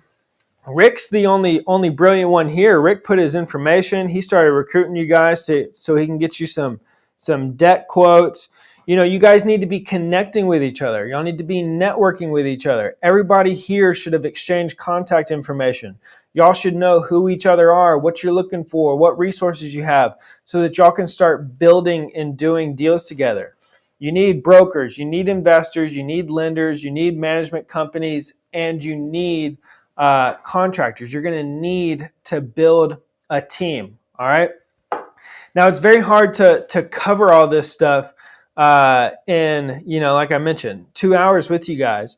But what we just did and what I just did, if you repeat that process over and over and over and over again, and you did that for 30 days in a row, and you looked at deals for a few hours each day, you picked up the phone, you started calling brokers, you started building your team, connecting with Rick, getting Rick to get you some debt quotes on these deals, you would easily find a deal within a week, maybe two, for you to get under contract and work and start negotiating. At a minimum, get your foot in the door, make the offer, start following up with it, and eventually that deal might turn into something, okay? But it's very easy to go out into the marketplace and start finding this stuff. It's really, really not that complicated. You just need to learn how to actually put this into practice, and most importantly, build your team. Now, I want to bring people up here and I want to answer questions before we get out of here today. But prior to doing that, I want to touch on the offer that I'm making to you guys one more time. If you want to take advantage of this, go to treuniversity.com/now. What you're going to get is you're going to get the Commercial Real Estate Investing Essentials course bundle. This is commercial real estate investing basics, finding commercial real estate deals, what I look for in deals, analyzing commercial real estate deals, securing financing for your deals, where to find partners and investors for your deals. These are self-paced courses you get online. They teach you all the stuff that I just did, but I'm not talking as fast. I slow it down a little bit. I teach you all this information, and you have access to these for eternity. You have lifetime access. All right, next, you're going to get the Commercial Real Estate Investors Manual. This is over $50,000 worth of contracts here. Contracts, lease templates, JV agreements, company agreements, purchase and sale documents. You're going to get all the contracts that we use for our deals. Purchase and sale docs, multifamily lease docs, commercial leasing docs, partnership and JV docs, raising capital docs. You get all of this included in this offer. You're going to get a digital copy so that when you pull it up on your computer, you can select which pages you want to just print. Like if I sent you this thing, you would get one copy. You'd have to go to a scanner, you'd have to make a copy, do all that. I give you the digital copy so you can print it over and over again. We sell this for $2,500, but you're going to get it included in the offer today. The next thing that you're going to get, and I think this is the most valuable piece. Anybody in here who's attended the boot camp, put in the chat, put TR3 in the chat if the boot camp was well worth whatever you paid to attend the boot camp. All right, you're going to get a general admission boot camp ticket. This is virtual. You can join wherever you're at. It's 4 full days of this. With the GA ticket, you only get the first 3 days. The VIP ticket holders get the exclusive day where we talk about raising capital and other things. In your specific scenario, we look at more deals. And you have the ability to upgrade when you go here if you want to get the VIP ticket for a much cheaper price. But day one is finding great deals. I'm going to hold your hand throughout this entire process. Finding great deals. Day 2 is underwriting great deals. Day 3 is sending offers. And day 4 is VIP only, and it's the exclusive day. And the last thing you're going to get is the Commercial Real Estate Investing Dictionary. Underwriting formulas, return metrics and formulas, commercial real estate terms, deal terms, broker terms, investor terms. We sell the dictionary for $100, but it's all the information that you need to start speaking this language. By the way, I forgot to mention, if you don't take advantage of this offer and you end up wanting to come to the One Deal Away Bootcamp, you're going to pay more than you are for getting it included in this offer with everything else that you get. The courses that we sell for $10,000, the manual that we sell for $2,500, the bootcamp ticket that's $1,500. We've increased the prices as the bootcamp has gone along. Some of you guys got in the bootcamp when we first started doing them. Some of y'all went to the last one. The prices have doubled since the last one. The VIP tickets to the last boot camp, the cheapest price we did was $497.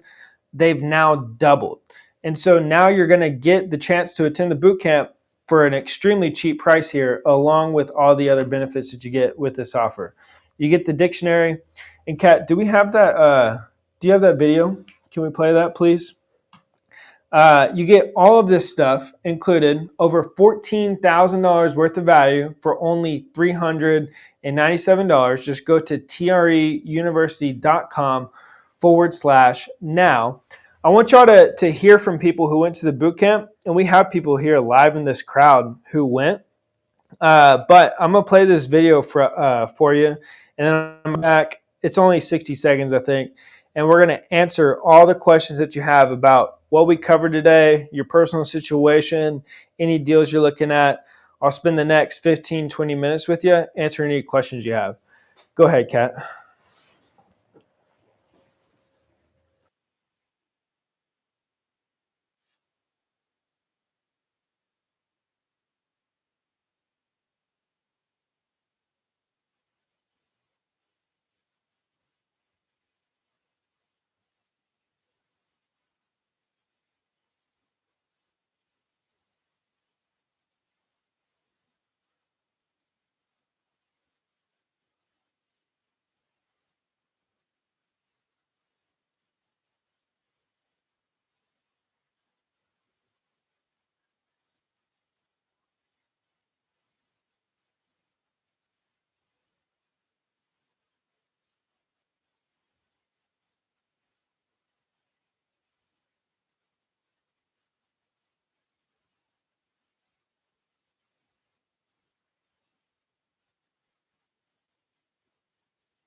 All right, guys.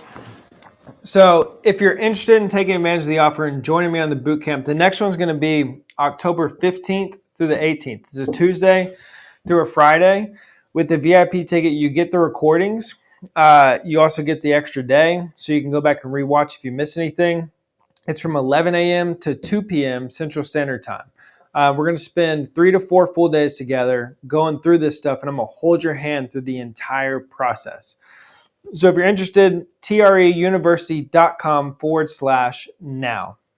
Kat, can we pull some people up here who have any questions? I want to spend the last 15 minutes here answering any questions that you guys have.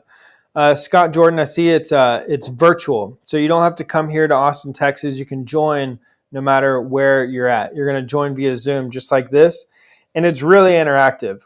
I answer your questions the entire time. I literally hold your hand through the entire process.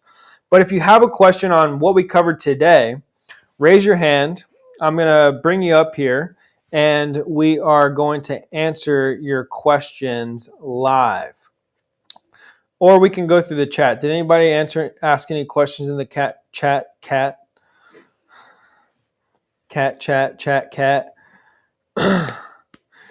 What do we have here? Nobody has any questions?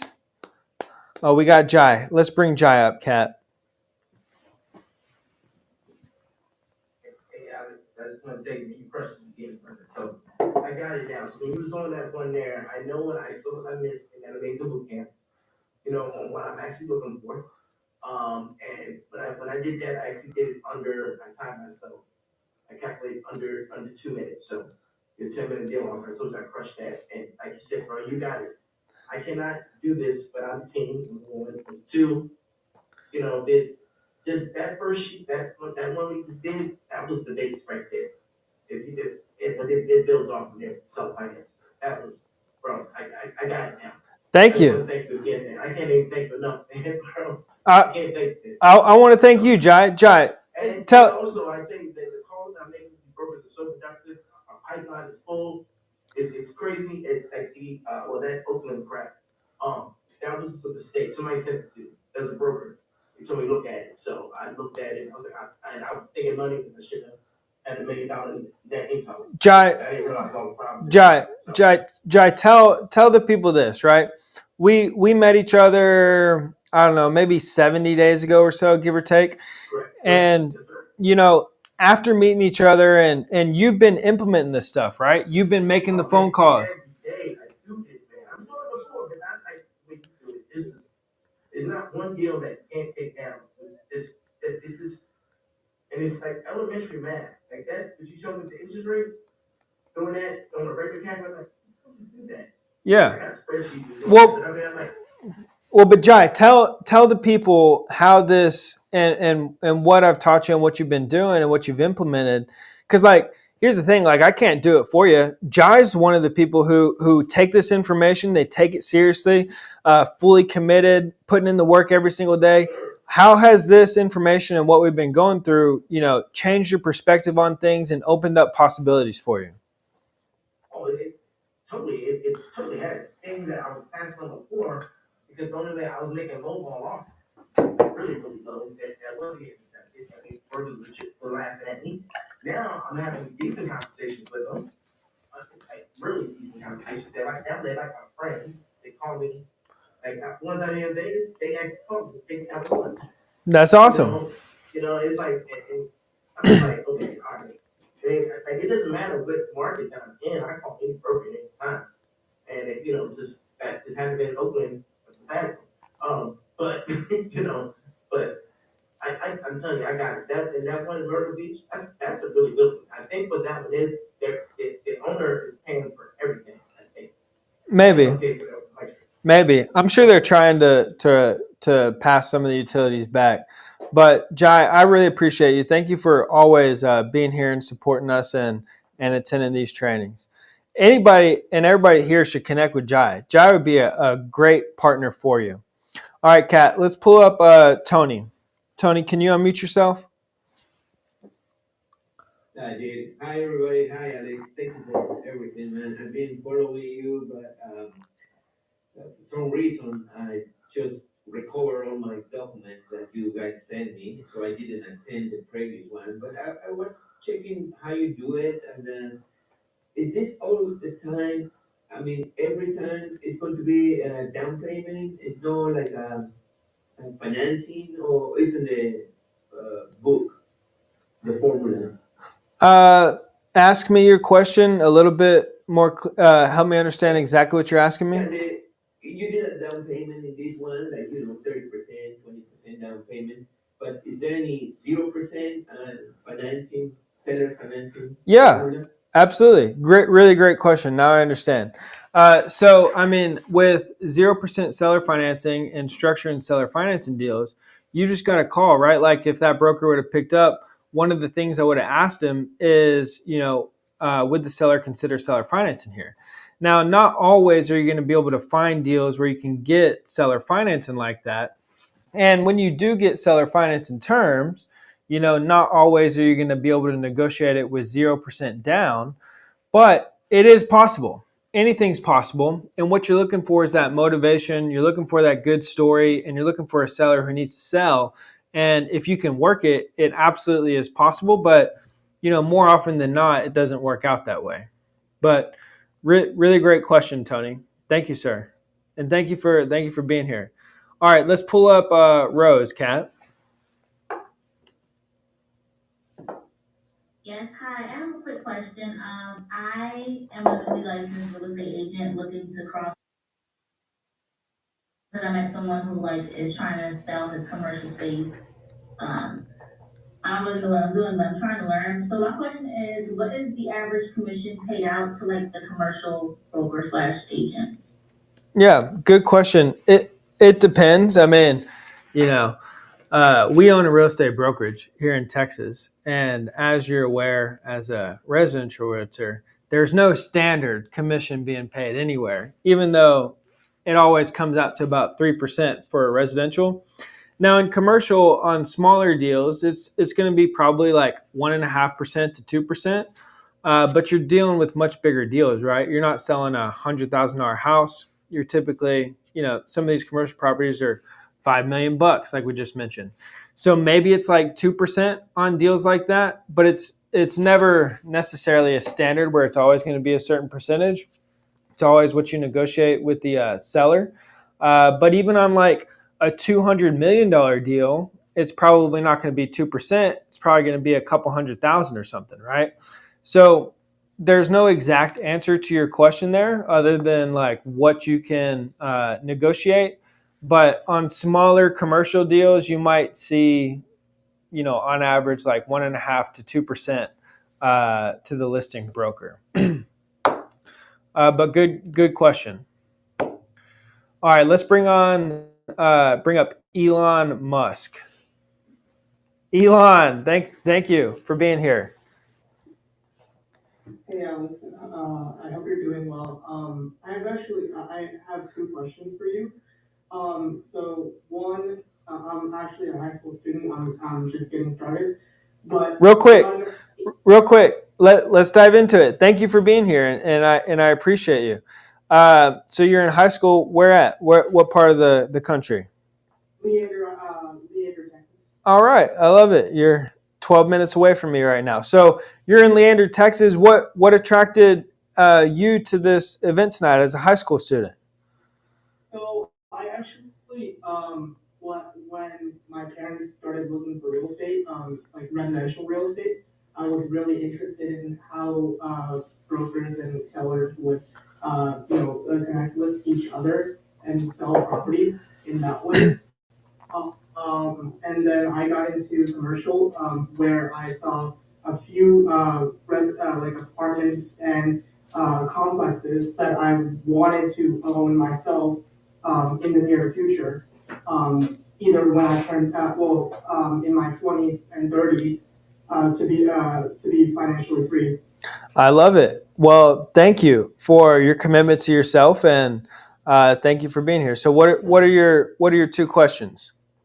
So one, is it better to own apartment complexes, or is it better to own industrial areas, or malls, or center? Yeah. I understand what you're asking. You're asking, is it better? What's best to own? Multifamily, retail, industrial, storage, etc. Right? Yeah. It just depends. They're all good asset classes within commercial real estate. Personally, I would stay away from office right now.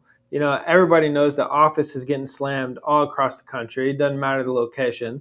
But multifamily is really good in a good location. The reason why multifamily is good is because people always need a place to live, right? A store may not always necessarily need a storefront for retail, but people are always going to need a place to live. And so that's why multifamily and apartment complexes are considered, safer during recession times than industrial, retail, etc., because people always need a place to live. But you can make money in all of the above. And we own retail. Like I mentioned, we bought a shopping center earlier this year in Florida. We own an RV park. We own multifamily. I'd like to own some industrial. I like industrial. I'd like to own some storage. I like storage. But we pretty much just focus mostly on apartments, and we do look at some retail. Okay, that's great. I'm trying to set up my own corporation, in a few years. So I'm just getting into the market of studying how to get that started up. My second question is, should I get my real estate license in residential and commercial, or is it better to just connect with brokers or real estate agents that work for you? Yeah, really great question. So I'm going to answer that in two parts. First and foremost, if you live in Leander, you should just come up here to our office one day. I'd be happy to sit down with you and help you and go through how to set up your corporation and all the things that you're looking to do. Number two, we're here in Round Rock. I'm sitting in downtown Round Rock right now. But number two is the real estate license is definitely not a requirement. I have my real estate license. It's expired. Never used it for anything other than access to data. But I'm not interested in representing clients. I've never been interested in helping people buy and sell houses, never been interested in helping commercial owners buy and sell properties. I'm the buyer. I want to represent myself, and I want to solely focus on investing. So, the license, though, it's not going to hurt you. That's the thing. It's definitely not a requirement. It's not a necessity. But on the other side of that, it's not going to hurt you either. And it is another tool for you to be able to use in case you run across somebody who does need to buy or sell. You could represent them and get paid a commission. You get access to data that other people don't have access to because you have your license and you're a part of the boards and have the MLS and things like that. So it's not going to hurt you to have it, but it's definitely not a requirement.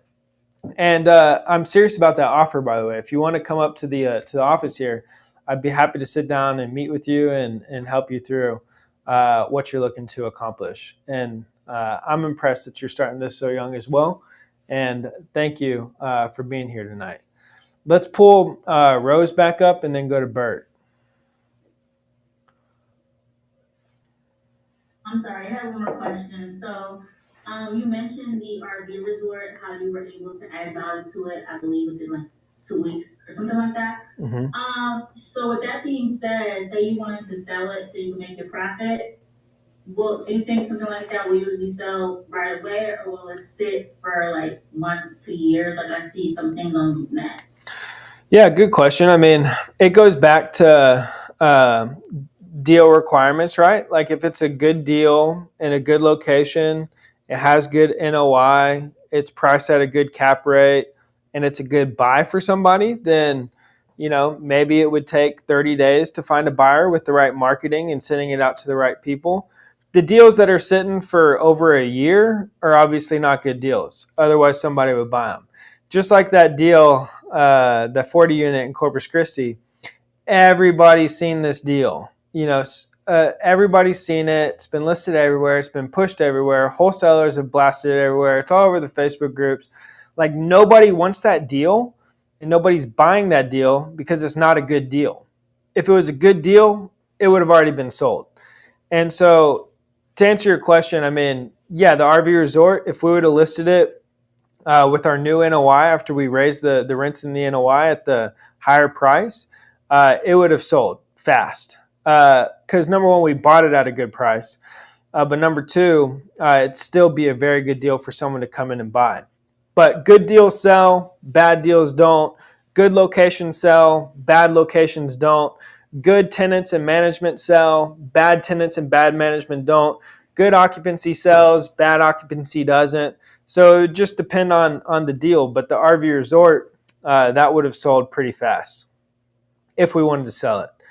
All right, great question though, Rose. Let's bring up Bert, Kat.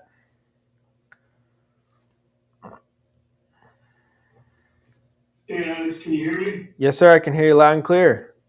Awesome. All right, first of all, I just want to say great presentation. Thanks so much.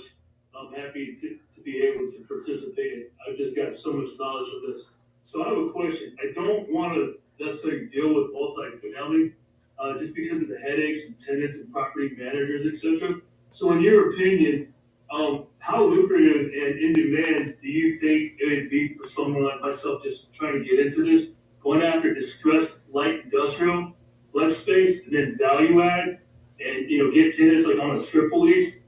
Is that something that you think is pretty easy to do? And get them on a long-term lease, or you say probably not something to pursue at this time? No, absolutely. It absolutely is, and really great question. Like I mentioned, I forget who I was talking to. I think it was Elon, but I was saying how I want to own some industrial. I really like industrial. Industrial assets are great, especially if it's a good property in a good location. You got good debt on it. You can get good tenants. I really like industrial a lot. We're just not heavily focusing on sourcing those deals, so we don't really see a ton of them. But Bert, go after industrial. Industrial is a great asset class to own, especially if you're buying it in a good location and it's a good property. Buying some light industrial, buying some flex space, buying tilt wall properties. Like I know I have a friend of mine, and they own industrial up in Plano. They own tilt wall industrial complexes up there in Plano, Texas. And those are killer deals. And they've made tons of money on those deals. They do really well for them. And that's really what they like to focus on buying is those properties or building those properties. But they have great tenants, long-term leases, all triple net, no headaches like you were mentioning that you don't want to deal with. So I really like industrial, and I would encourage you, if that's what you want to focus on and go after, to attack it, because there's definitely money to be made there and great deals great industrial deals to buy, so long as you're meeting the deal requirements. But great question, Bert. What'd you say?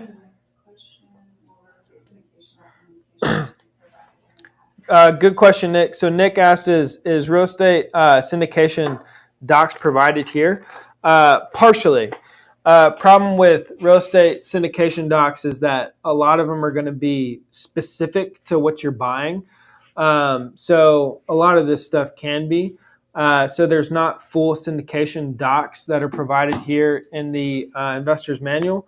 But there is company agreements, there is raising capital docs, there is JV agreements and things like that, but not full-on subscription documents, PPMs, etc.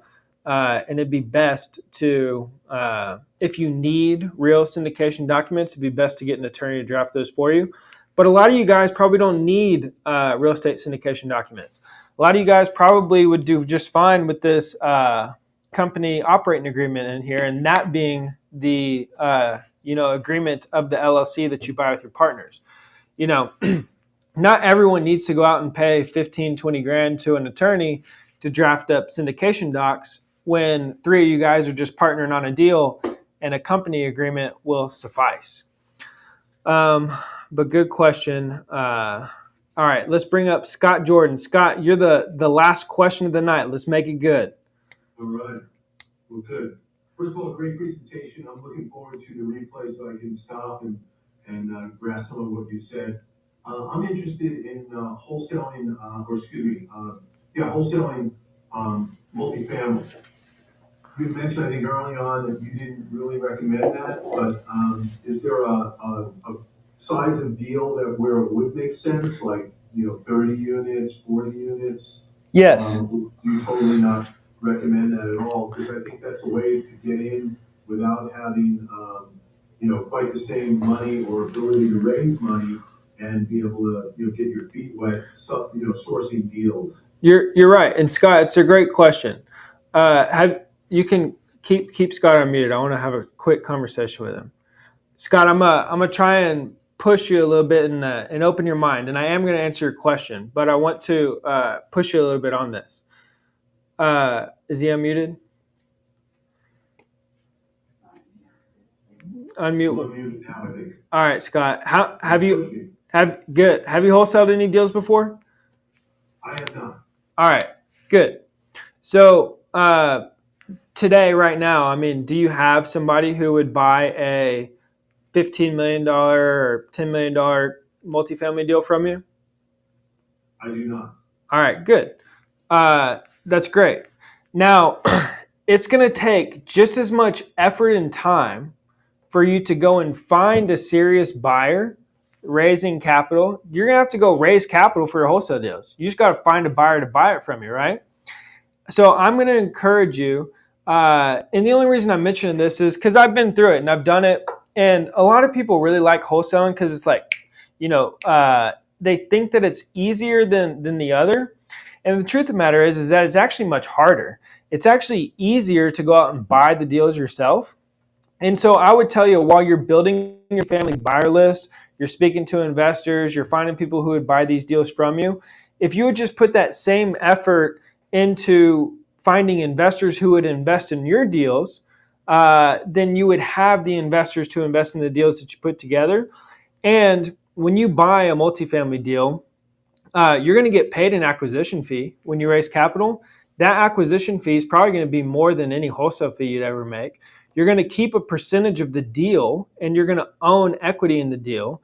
You're going to get paid cash flow for the duration of the project. You're going to get paid a fee for managing the asset management, not property management. You're going to get paid a fee when you sell it, and you're going to get a split of the profits when you sell it, versus wholesaling it to somebody else who's going to capitalize on all that value, and you keep a small wholesale fee when it's going to take just as much effort to find a buyer for your wholesale multifamily deal as it is to go and find investors who'd be willing to invest with you. So that's why I'm pushing you to own these deals and not just resort to wholesaling as the goal. Like, think bigger and think about the thing that's going to take care of you the most. But to answer your question, yes, smaller deals would probably suffice. Probably like 8 units to 32-ish units. Not that you couldn't wholesale a 64-unit apartment complex. Not that you couldn't wholesale a 200-unit apartment complex. It's just the higher you get in the different levels of deals you get, the wholesalers just don't exist. And the sophisticated buyers just go straight to the brokers. The sellers go straight to the brokers, and they never go to wholesalers. So the higher you get, the more levels up you go, the less you see wholesalers. Yeah, my thought process was I'm a commercial loan broker, and so what I was thinking was I could find deals, get my 1% fee, and then also possibly make an acquisition fee or disposition fee at the end. So I might end up with 3 points on a $3, $4, $5 million deal. Yeah, no, I love it. How about 20 points? That's even better, but you have to have the money to be able to. The money or the contacts with the money to be able to do that. Yeah, right? but you're gonna. I know.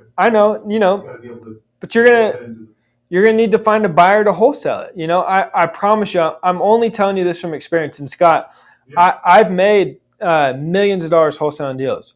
We've wholesaled tons of houses. We've wholesaled tons of duplexes. We've wholesaled land. My partner Matt's wholesaled apartment, I think it was a 20 or a 32 unit apartment complex not too far from where I'm at. We've made millions of dollars wholesaling deals. And I'm just telling you that it is actually easier to just buy them. And you actually make more money doing it that way. And it'll be work for sure to build your team and find your investors. But it's just as much work, if not more work, to try and wholesale it.